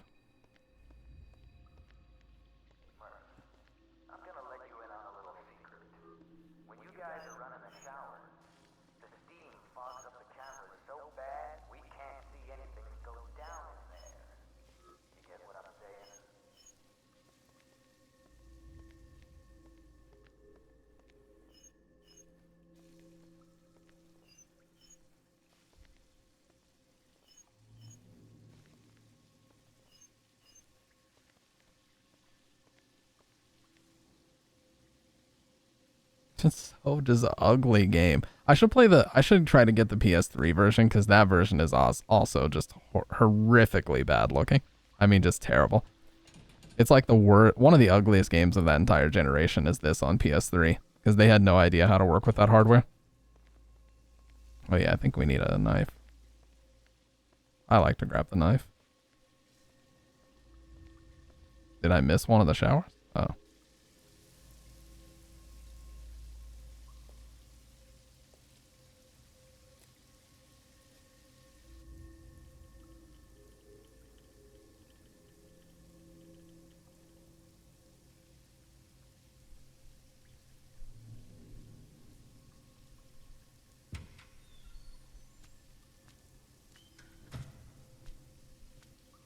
Jesus, you scared the hell out of me. What the hell's going on? Where's Sewell?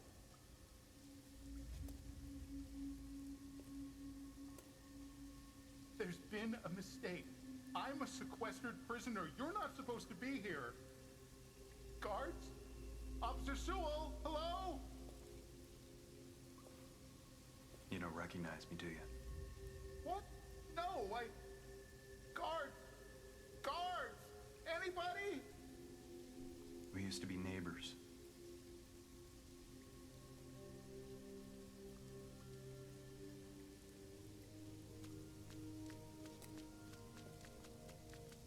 Guards! Guards, open the goddamn door! Help somebody! Nope. This is a violation of my rights. Who the hell do you think you are? When I talk to the warden, I'm... No one's listening. Help! Jesus, help me!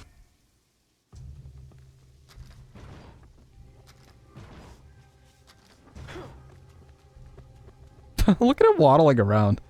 I swear, it actually kind of reminds me a little bit of Eddie, the way he runs around in his boss fight.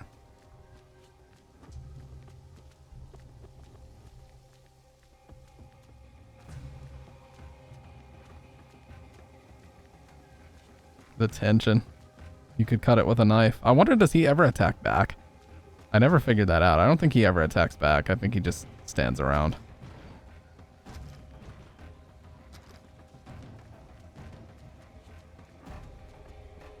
Oh, I've never actually seen that animation. Officer Sewell!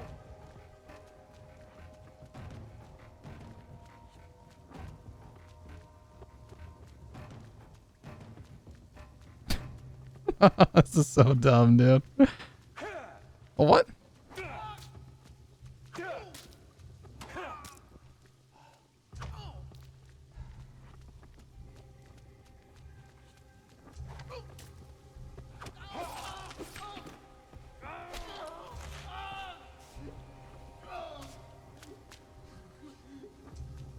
Oh. Okay, I thought we could just punch with our fists, though. Yeah, you have to use both, I guess.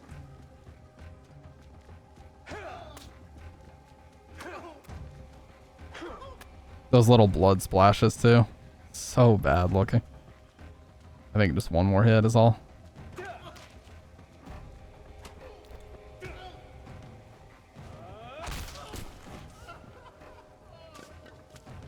What? Oh, now we just... Yeah, now we punch.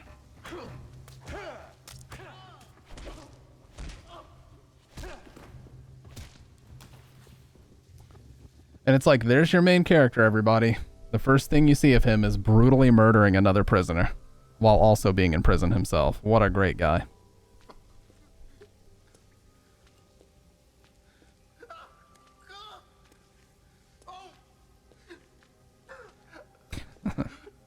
Fucking,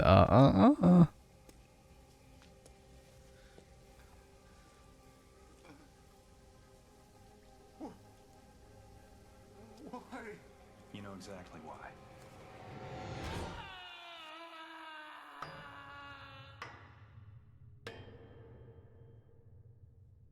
Wait, so why do they act like it's a... Why did they act like it's a twist at the end of the game that that was a dream? Like, we know that was a dream.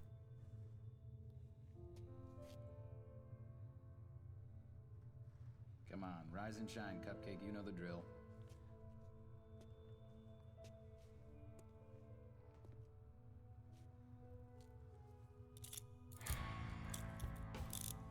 Guess today's a big day, huh? Tell you the truth, I'm sort of sorry to see you go. Prisoner secure. Open 302B. Transfer. They think they're being so clever with that 302B.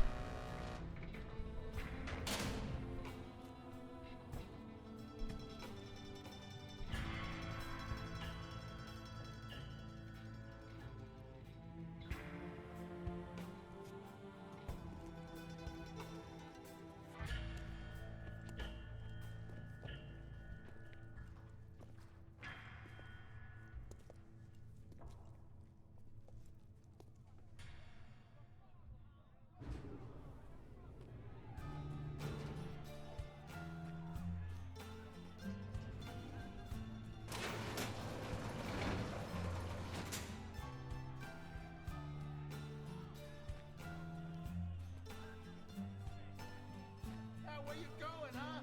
Still owe me, man. I could forget that. Yeah, Brian Gomez is the guy from the infamous Konami 2010 E3 thing where he was staring at Devin Shatsky from behind. Or maybe it was the other way around. Devin Shatsky was staring at him. But that's one of the cringiest things to ever happen at E3 was Konami's 2010 presentation.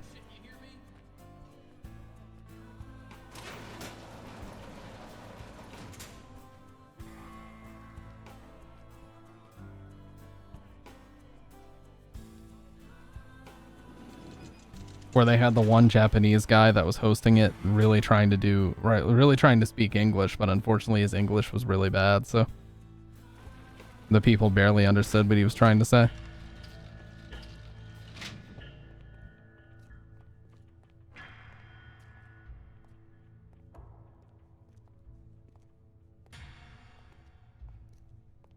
I'll actually show that after this. A little bit of it. Well, guess this is it. No fond farewell? You gonna miss us? Not even a little. Give it a couple of days at Wayside Max. I bet you'll start to miss this place after all. 'Cause we sure are gonna miss you. Move 'em out!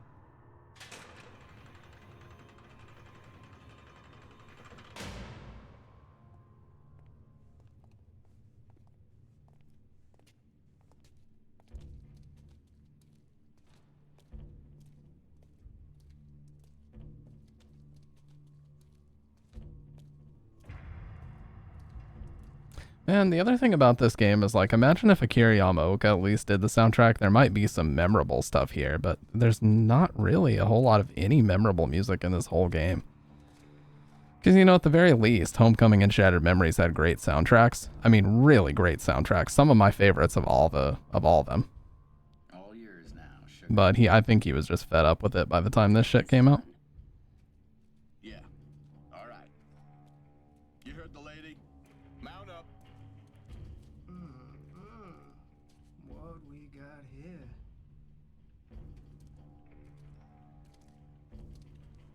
Pendleton. Oh, very famous voice clip here, you guys know. The lore. Get on the bus. God, I've heard that so many times. Not that as soon as I hear it in this game, I just think of his stream. Get cozy. We got a long ride ahead of us.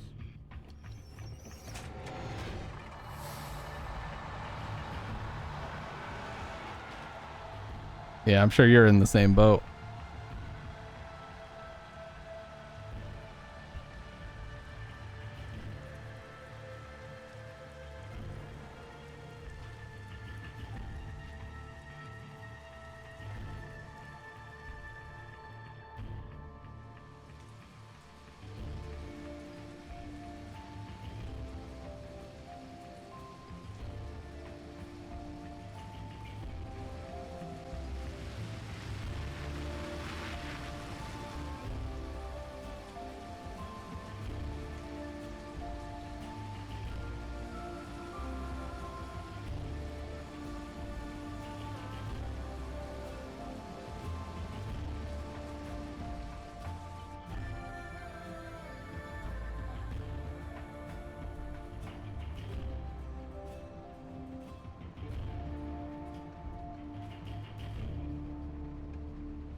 Oh, hey, I just realized that's the same place you go to get the golden gun later.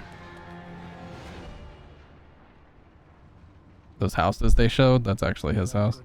I'm assuming. Tell me something, puta. That true what I heard about you? Did you really do it? Shut the hell up! Fuck you, güero. I said lock it up, damn it! Oh, you idiot.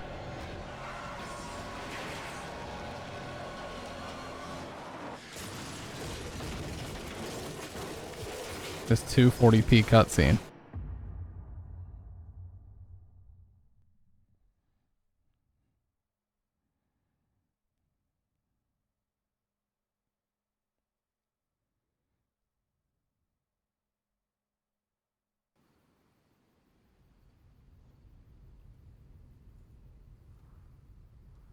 Did you see that switch from cutscene to in-engine? That was kind of clever the way they did that, I'm not gonna lie. I'll give them a little bit of credit for that one. But just a little. No more than that.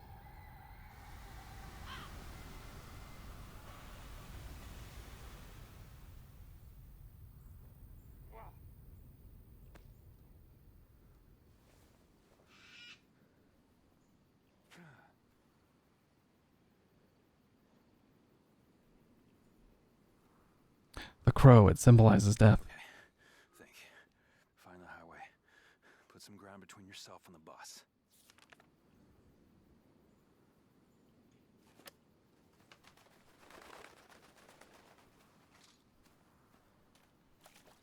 Oh, everyone's dead.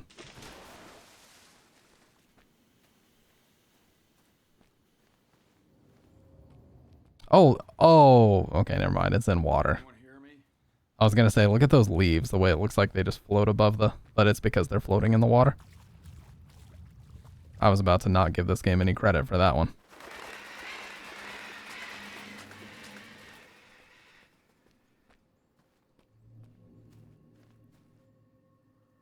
You know, the ground looks surprisingly good here.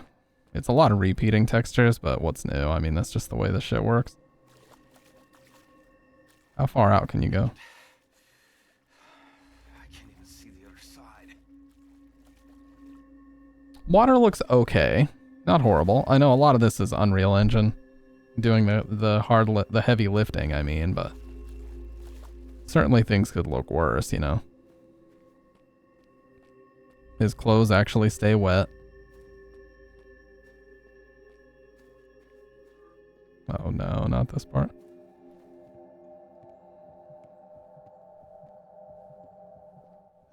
Gonna take you out with a long range beam. You know what I'm saying? If anybody knows that reference, holy shit, you've been on the internet for a while.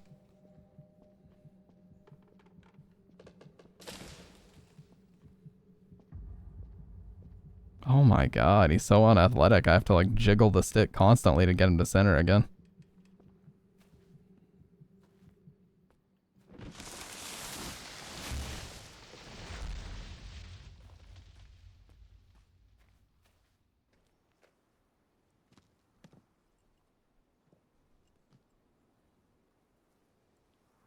That's far enough. No, we're letting her fall. Get your ass down on the ground now. Hands where I can see them. Do it. Take it easy. I'm not going anywhere. I said, on the ground. You see all that pop in as well? That's so bad.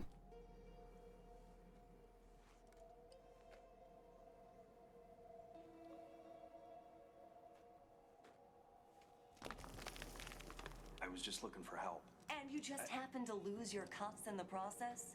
Save the bullshit.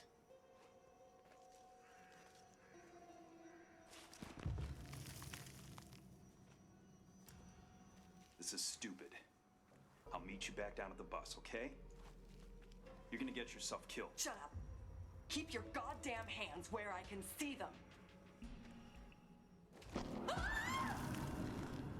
Good.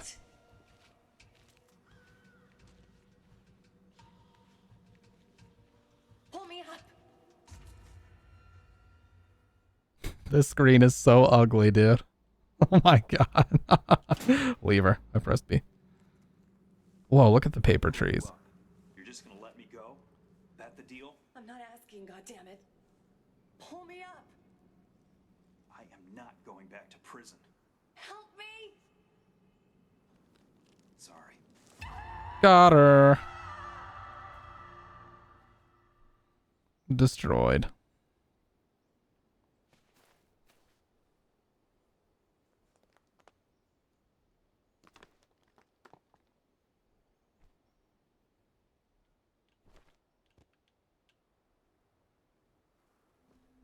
Wow, he just has nothing to say about that. Oh, she's deceased. Goodbye forever. Disgusting that they would use Magdalene here.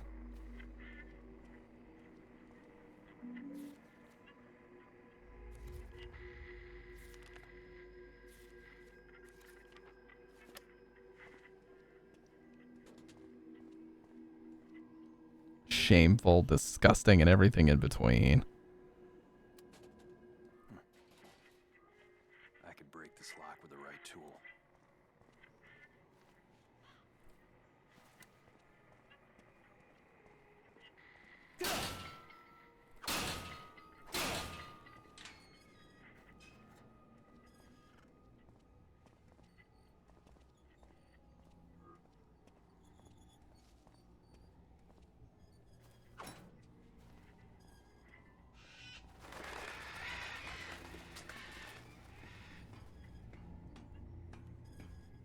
Yeah, I mean, as far as Unreal Engine games on this gen, this has to be I mean, this is most likely the ugliest one, I think, on this entire generation. I can think of very few games that are uglier than this.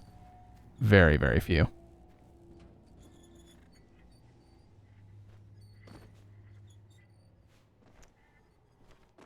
And I get that the budget wasn't there or whatever, but holy shit, this is bad.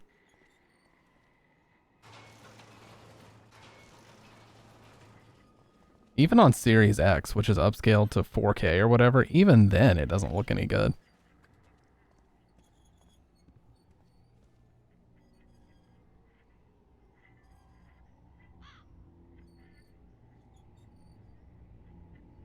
Trying to center the frame a little bit better.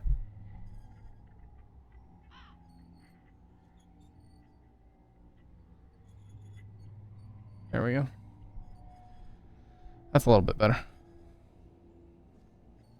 Sorry, I should be able to make those adjustments without having to fucking change the whole scene, but that would require me to be a competent streamer, and we all know that ain't the case.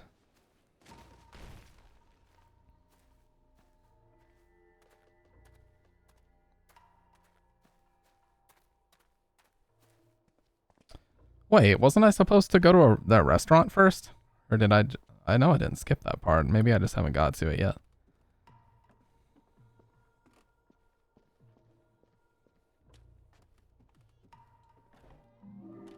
Oh, okay, yeah. Oh god, this is the other one. This must be the ticket machine. So where the hell's the machine? Power's out. That's after you restore the power. These game tokens look ancient.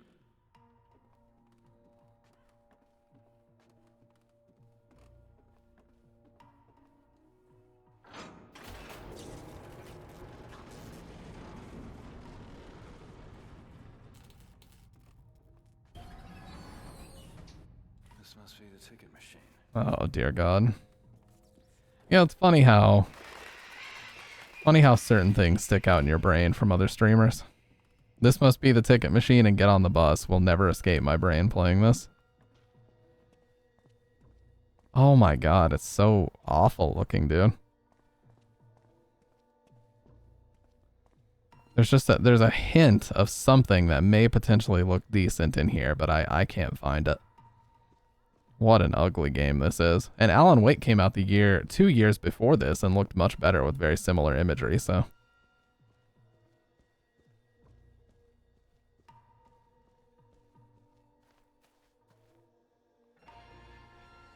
No excuse.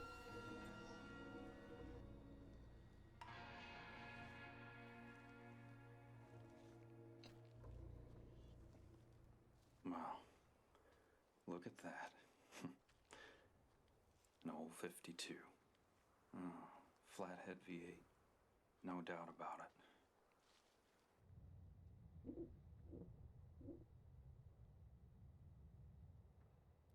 Wicked old beast, ain't she? See, they almost gave him a little bit of a character there, where he has that interest in cars, and then it just disappears. Something with a little less rust, but to each his own. Look, I don't want any trouble. Just point the way out of town, and I'll keep right on going. Now, who said anything about trouble? Just trying to be helpful, son. Name's Howard, by the way. Murphy. Heading to prison, are you, Murphy? Just looking for a way out of town is all. That's so. Afraid all the roads are out, every last one of them. Strangest thing. What the? Something wrong, son? Did you see it? Up there in the window. Of course not, dude. Of course not. God, that's so cliche. Never mind. I suppose if you're really desperate, you could try the old Skytram.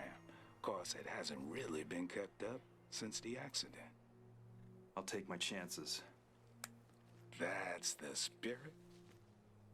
Well, this mail ain't gonna deliver itself. Good luck, Murphy. Hope you find whatever it is you're looking for. Hey, what's the name of this place?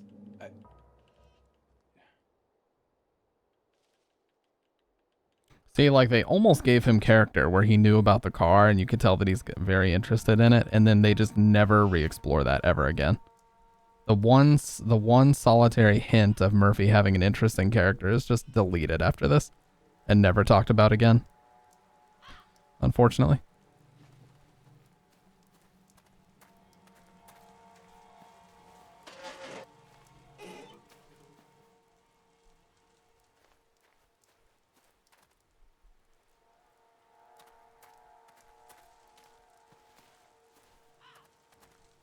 You can't undo anything you've already done. But you can face up to it.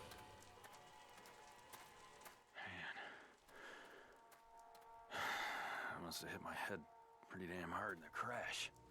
Oh yeah, this is locked, isn't it? Oh no, we can get it off with the...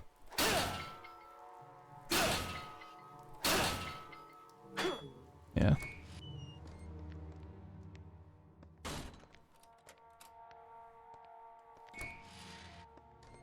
Hello? Anyone here? Like, this looks okay. Oh, you can see the old food with the flies. See, this part actually looks pretty decent. I wish they modeled more areas like this. Weird that they would need a map for such a small part that you're only in for a couple minutes, though. Oh, do they have some bullshit Silent Hill music on the jukebox? Oh, no, never mind. Thought they would try to pull from one of the better games like they did earlier. Oh god, the zoom is so close. Native Americana. Oh, Americans. Okay, I'm sorry. I apologize. I'll compose the twit longer for me being an a-hole for saying Americana. What's that? Gas?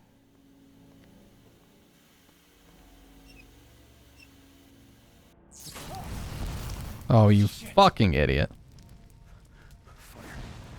Anyone hear me? Fire! You absolute maroon.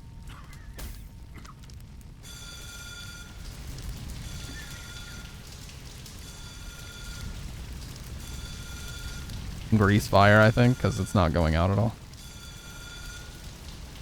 What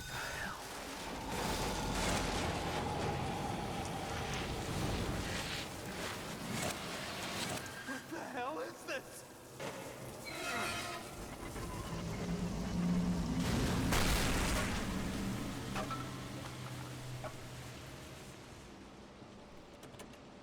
Hey, that's like the Max Payne door sound effect, or a really similar one. This can't be happening.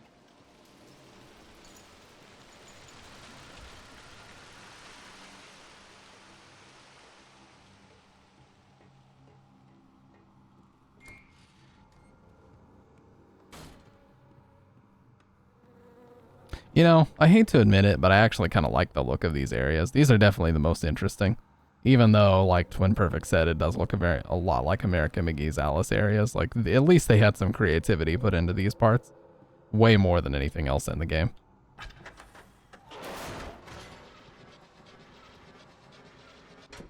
I mean, at least this tried. Oh yeah, we have to go straight through once we...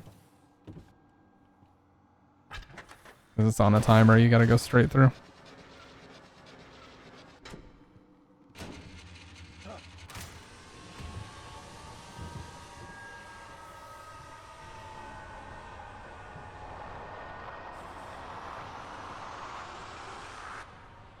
Murphy, run! And his screaming. This actor literally put his heart and soul into all this screaming, dude. I wonder if this guy has a Cameo account. That'd be cool.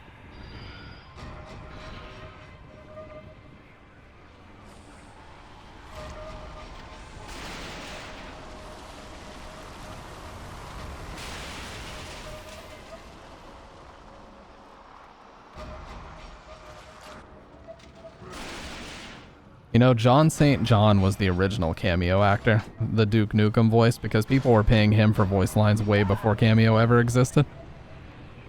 Oh, I think I'm dead here.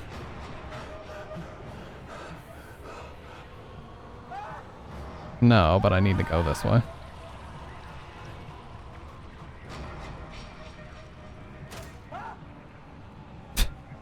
That was intense, dude.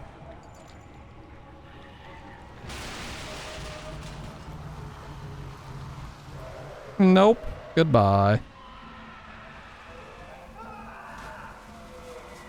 Alright, let's right into the spikes. Never mind.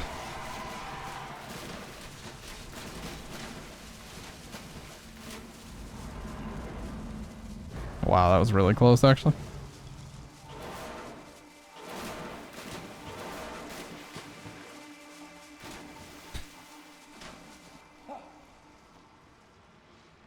Oh, what the fuck? It just... Oh, okay. I thought it actually just popped out and that was the end of it. What is this place?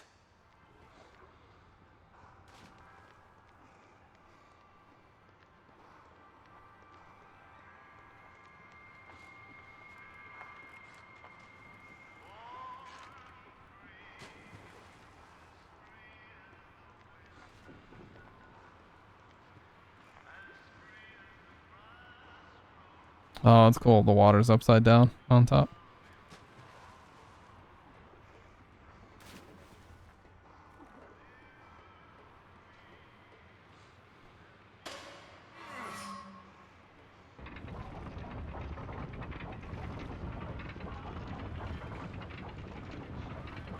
See, the most disappointing part of this is there are certain parts of this game that they either forgot or just straight up didn't animate. Like the monsters getting out of the car thing is like the most egregious. The monsters drive up to you in the police cars and then the whole game just fades to black and it's like when it comes in, they're all outside of the car. They couldn't even be bothered to animate the monsters getting out of the car or opening the doors. So they just decided to fade the whole game to black. It's very, very bizarre. Interesting game design for sure.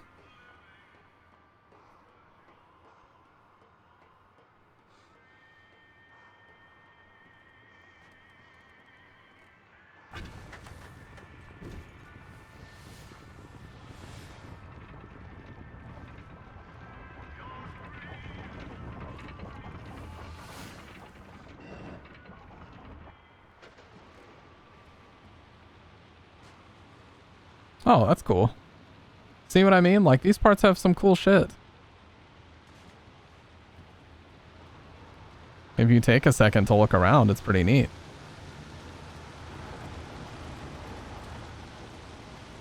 Most people just run straight through, though.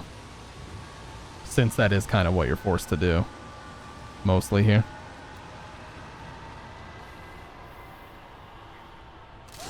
Oh my god, he's fucking zooming.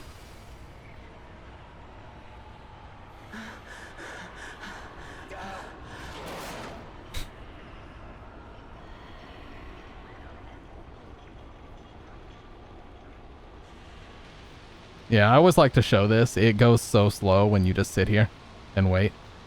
It actually is polite enough to wait, dude. It's still moving, but it's very slow compared to how it used to be.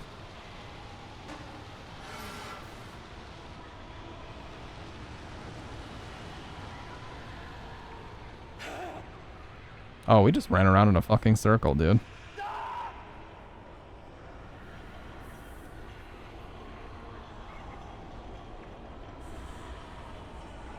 Yeah.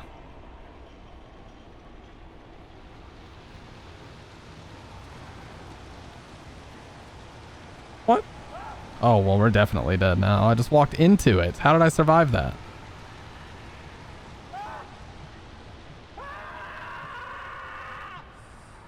Oh my god. Maybe that keeps this from falling so we can go this way now. Yeah.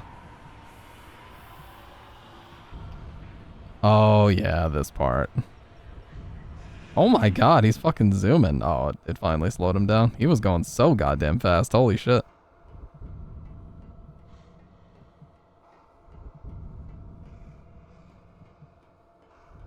Yeah, so this part is another infinite staircase type thing. So you can run up this theoretically forever. Like, I think it just loops forever.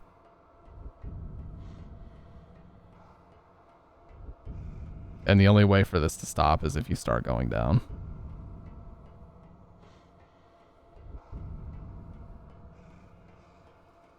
Yeah, like it already stopped.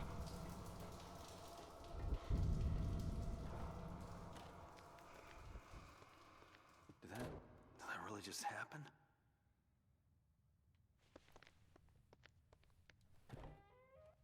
Oh, okay, that's interesting. You can actually go in here.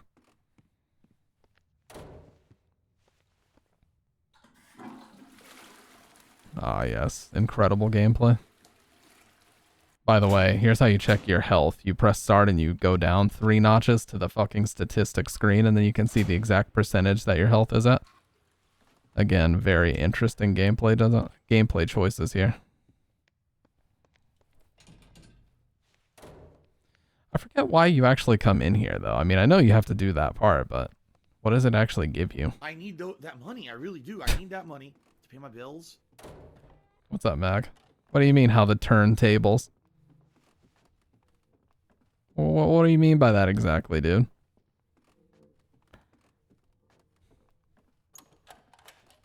Okay, so we can find the pistol here, but you have to plug in some kind of kitchen appliance, and then it's gonna steam the wall and show us the numbers that we need for the combination. So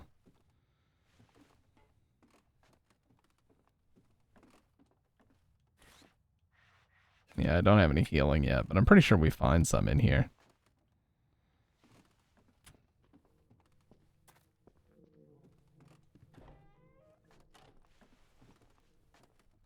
You should be asleep. What time is it? Oh my god, it's after midnight already? What the fuck?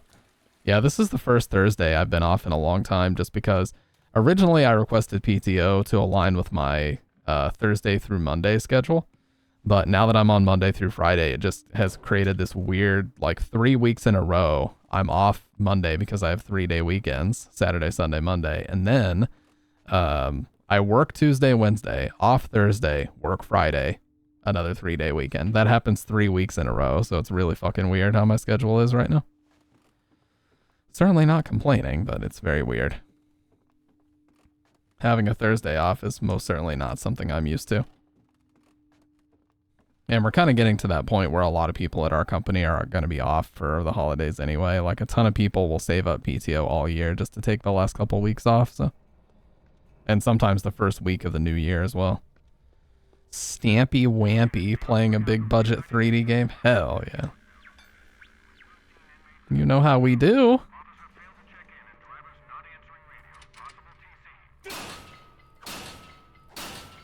We're also playing this on hard mode, by the way. I need to put that in the title, but I didn't just yet. Like I don't have much time. Okay, well, we need to go up because I need to get this pistol from the second floor before we go any further.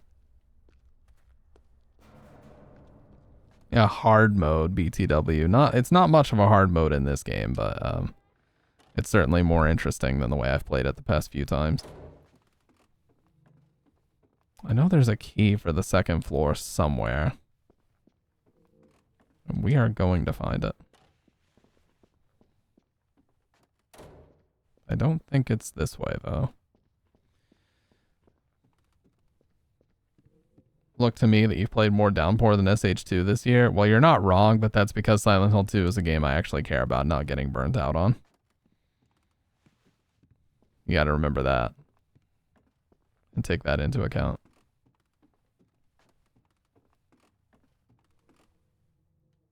I think we actually have to go into the... Yeah, I think we actually have to find the key in the basement first, and then we come up here and get something to turn the elevator back on or something like that. Oh, there we go. Oh my god, the lag. Holy shit. Oh my god. Fucking hitching and jittering all over the place, dude. No longer. It's not, dude. Ascension is the worst. They've somehow managed to top this. They have somehow managed. And you know what? I'd say that deserves respect. It certainly doesn't, but I'm impressed. I'm impressed that they were somehow able to make a worse game than this.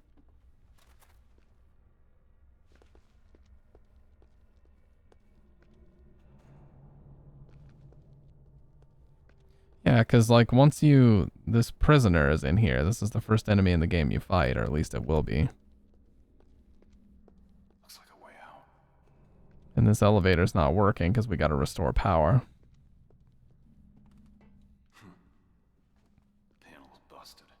Now I think that this cop will appear. Or not cop, this prisoner. No? Yeah, Book of Memories or Ascension would easily be the worst. I think Book of Memories I don't technically count because that's supposed to be a spin-off game. But I would certainly count Ascension as the worst that I don't think I've ever seen I don't know, it's just a fucking embarrassment. It really is.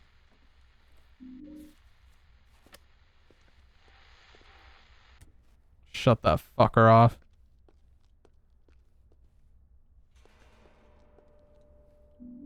Okay, now that we have this piece of wire, then the prisoner will show up here. Yeah, I forget how you find that key.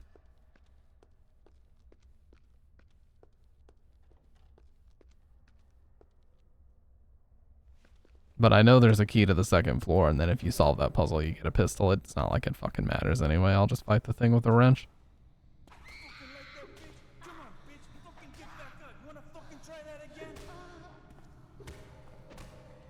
Come on, bitch, let's see what you fucking got. Pinche cabrona. Fucking get up, bitch. Ne chinga conmigo, puta. Hey. Yeah, because they lacked any actual directions. They were all just trying to emulate Silent Hill 2 for the most part because it was very successful commercially for them.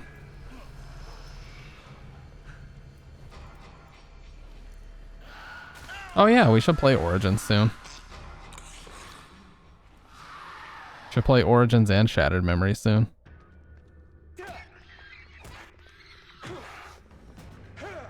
Run, bitch, you fucking idiot. I chucked my wrench. I wasn't even trying to chuck it, but I chucked it anyway. You failed. Oh god.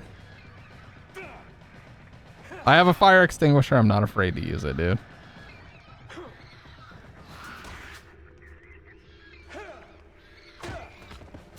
Oh, let's go. Deleted. Oh, what the fuck? He poked her with it. That was so fucking weird. Damn, he chucked that so far.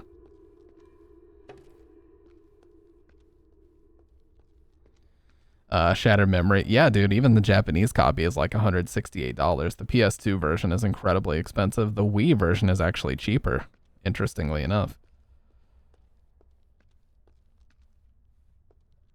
I mean, the Wii version is easily cheaper. For some reason, the PS2 copy of that game, maybe because it was a kind of limited run, I don't know, but that shit is insanely expensive.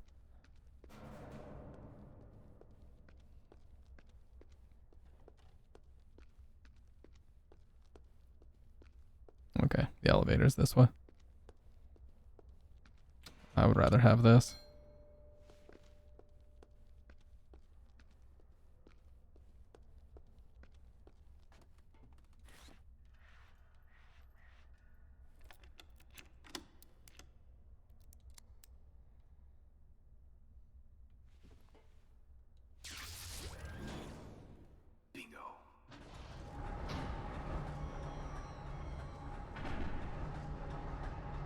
Alright, now we can actually get some non-shitty clothes.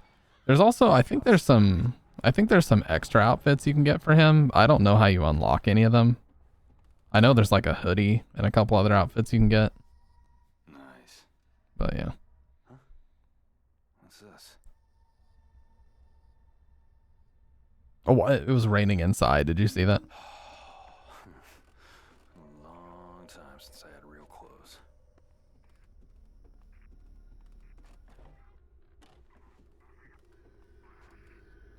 Said, what the fuck? I think there's healing. They're in one of these bathrooms for sure.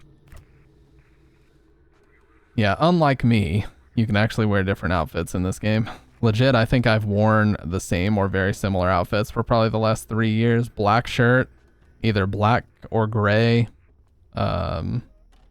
Jogging pants of some kind. Pajama pants, I guess you would call them. And then when I'm out, I wear black ripped skinny jeans with either skate shoes or Jordans. That's all I wear. Sharded memories. You're starting to sound like Doc now. Yeah, dude, pajama pants. When I'm at home, why wouldn't I wear them here? A hammer. Hits like a hammer. Oh yeah, we gotta restore power here.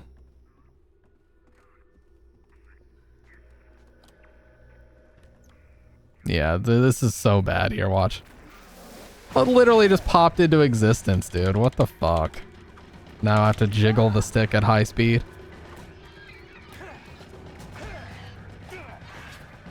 Oh my god, I beat her ass. Now she's beating my ass.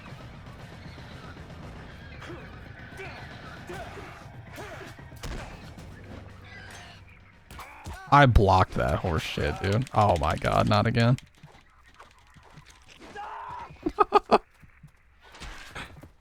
Okay. What a stupid game. I have a rake and I'm not afraid to use it.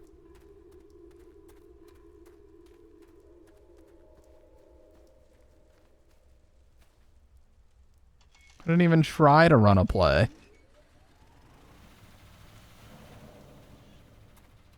You jumped up, little fucker. Who the fuck do you think you are? Because you, as a maitre d', are fucking useless. There should be a... I know there's a health kit. I think it might be over here, actually. One of these has it.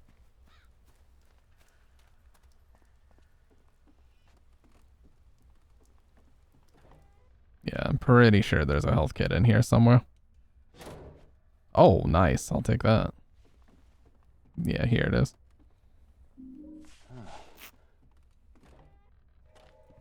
And you know what we gotta do. Oh, what is this? There's no toilet in here.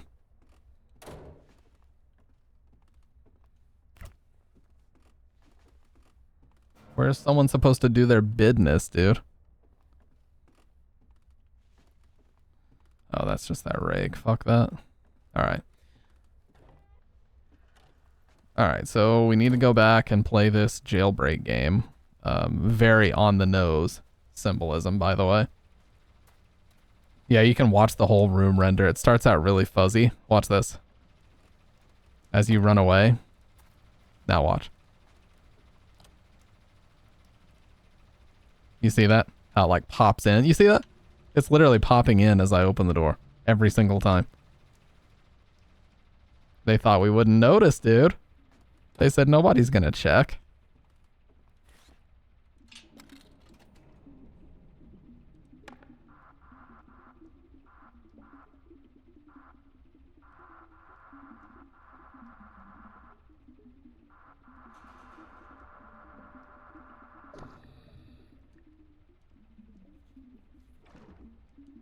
I said, who would?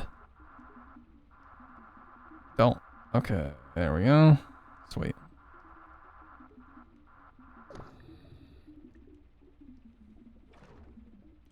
This one, I think, okay. I thought that was gonna go a lot worse than it did. What is this symbolizing? I wouldn't know, dude. It's way too complex for me. Yes. I'm back to that sky tram. And the fact that there's water in it too. Good lord. Could it be any more fucking on the nose? I actually got lost my first time playing this until I realized that if you just look at the fucking ground, you can see these drag marks going all the way over to this, so it's telling you. But I mean, who would know that you can squeeze through that? Because every other area in this game that looks like that, you certainly can't. So I was like, what the fuck? The rusted bloody K. Ain't that something like a fair game? Something like it, yeah. Man, Heavy Rain is such a good game. I would love to play that again. It's on PC now. Now, this part is really dumb because all you need to do is run past these. There's a lot of enemies in this game that once you get past their tether, they legit just won't do anything to you. So if you just keep following these obvious drag marks. Yeah, like once you get around here, they generally will just give up. Like right there, I'm pretty sure she just gave up. Yeah.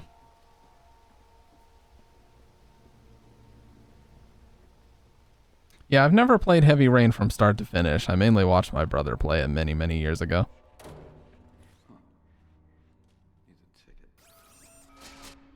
That is such a fucking weird sound. Can't be worse than back there, can it?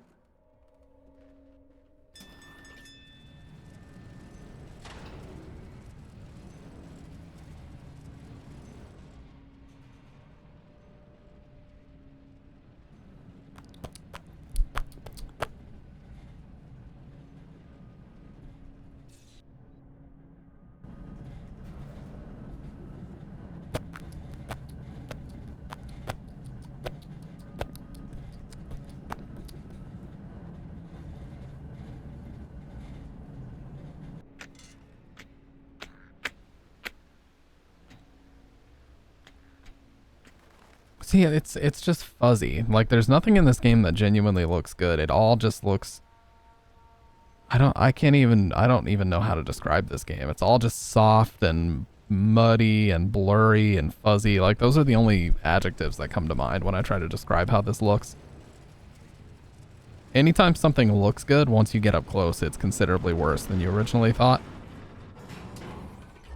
Misty, yeah. Misty day, remains of the judgment, dude. What the fuck?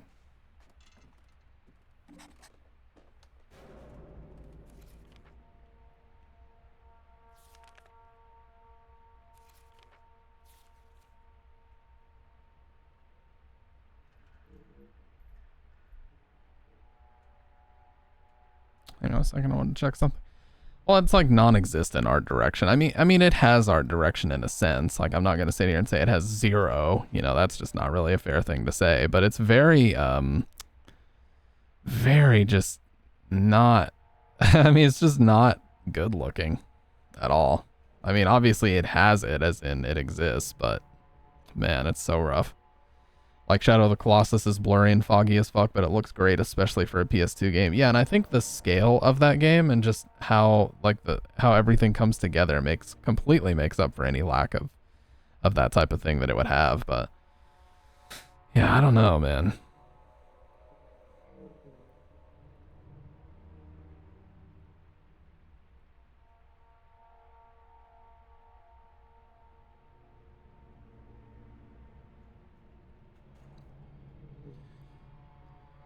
Anyways, gamers, unfortunately, I'm going to have to go ahead and call it for tonight. But actually, I'm probably going to stream tomorrow night because I don't work. So I have no excuse not to go ahead and stream.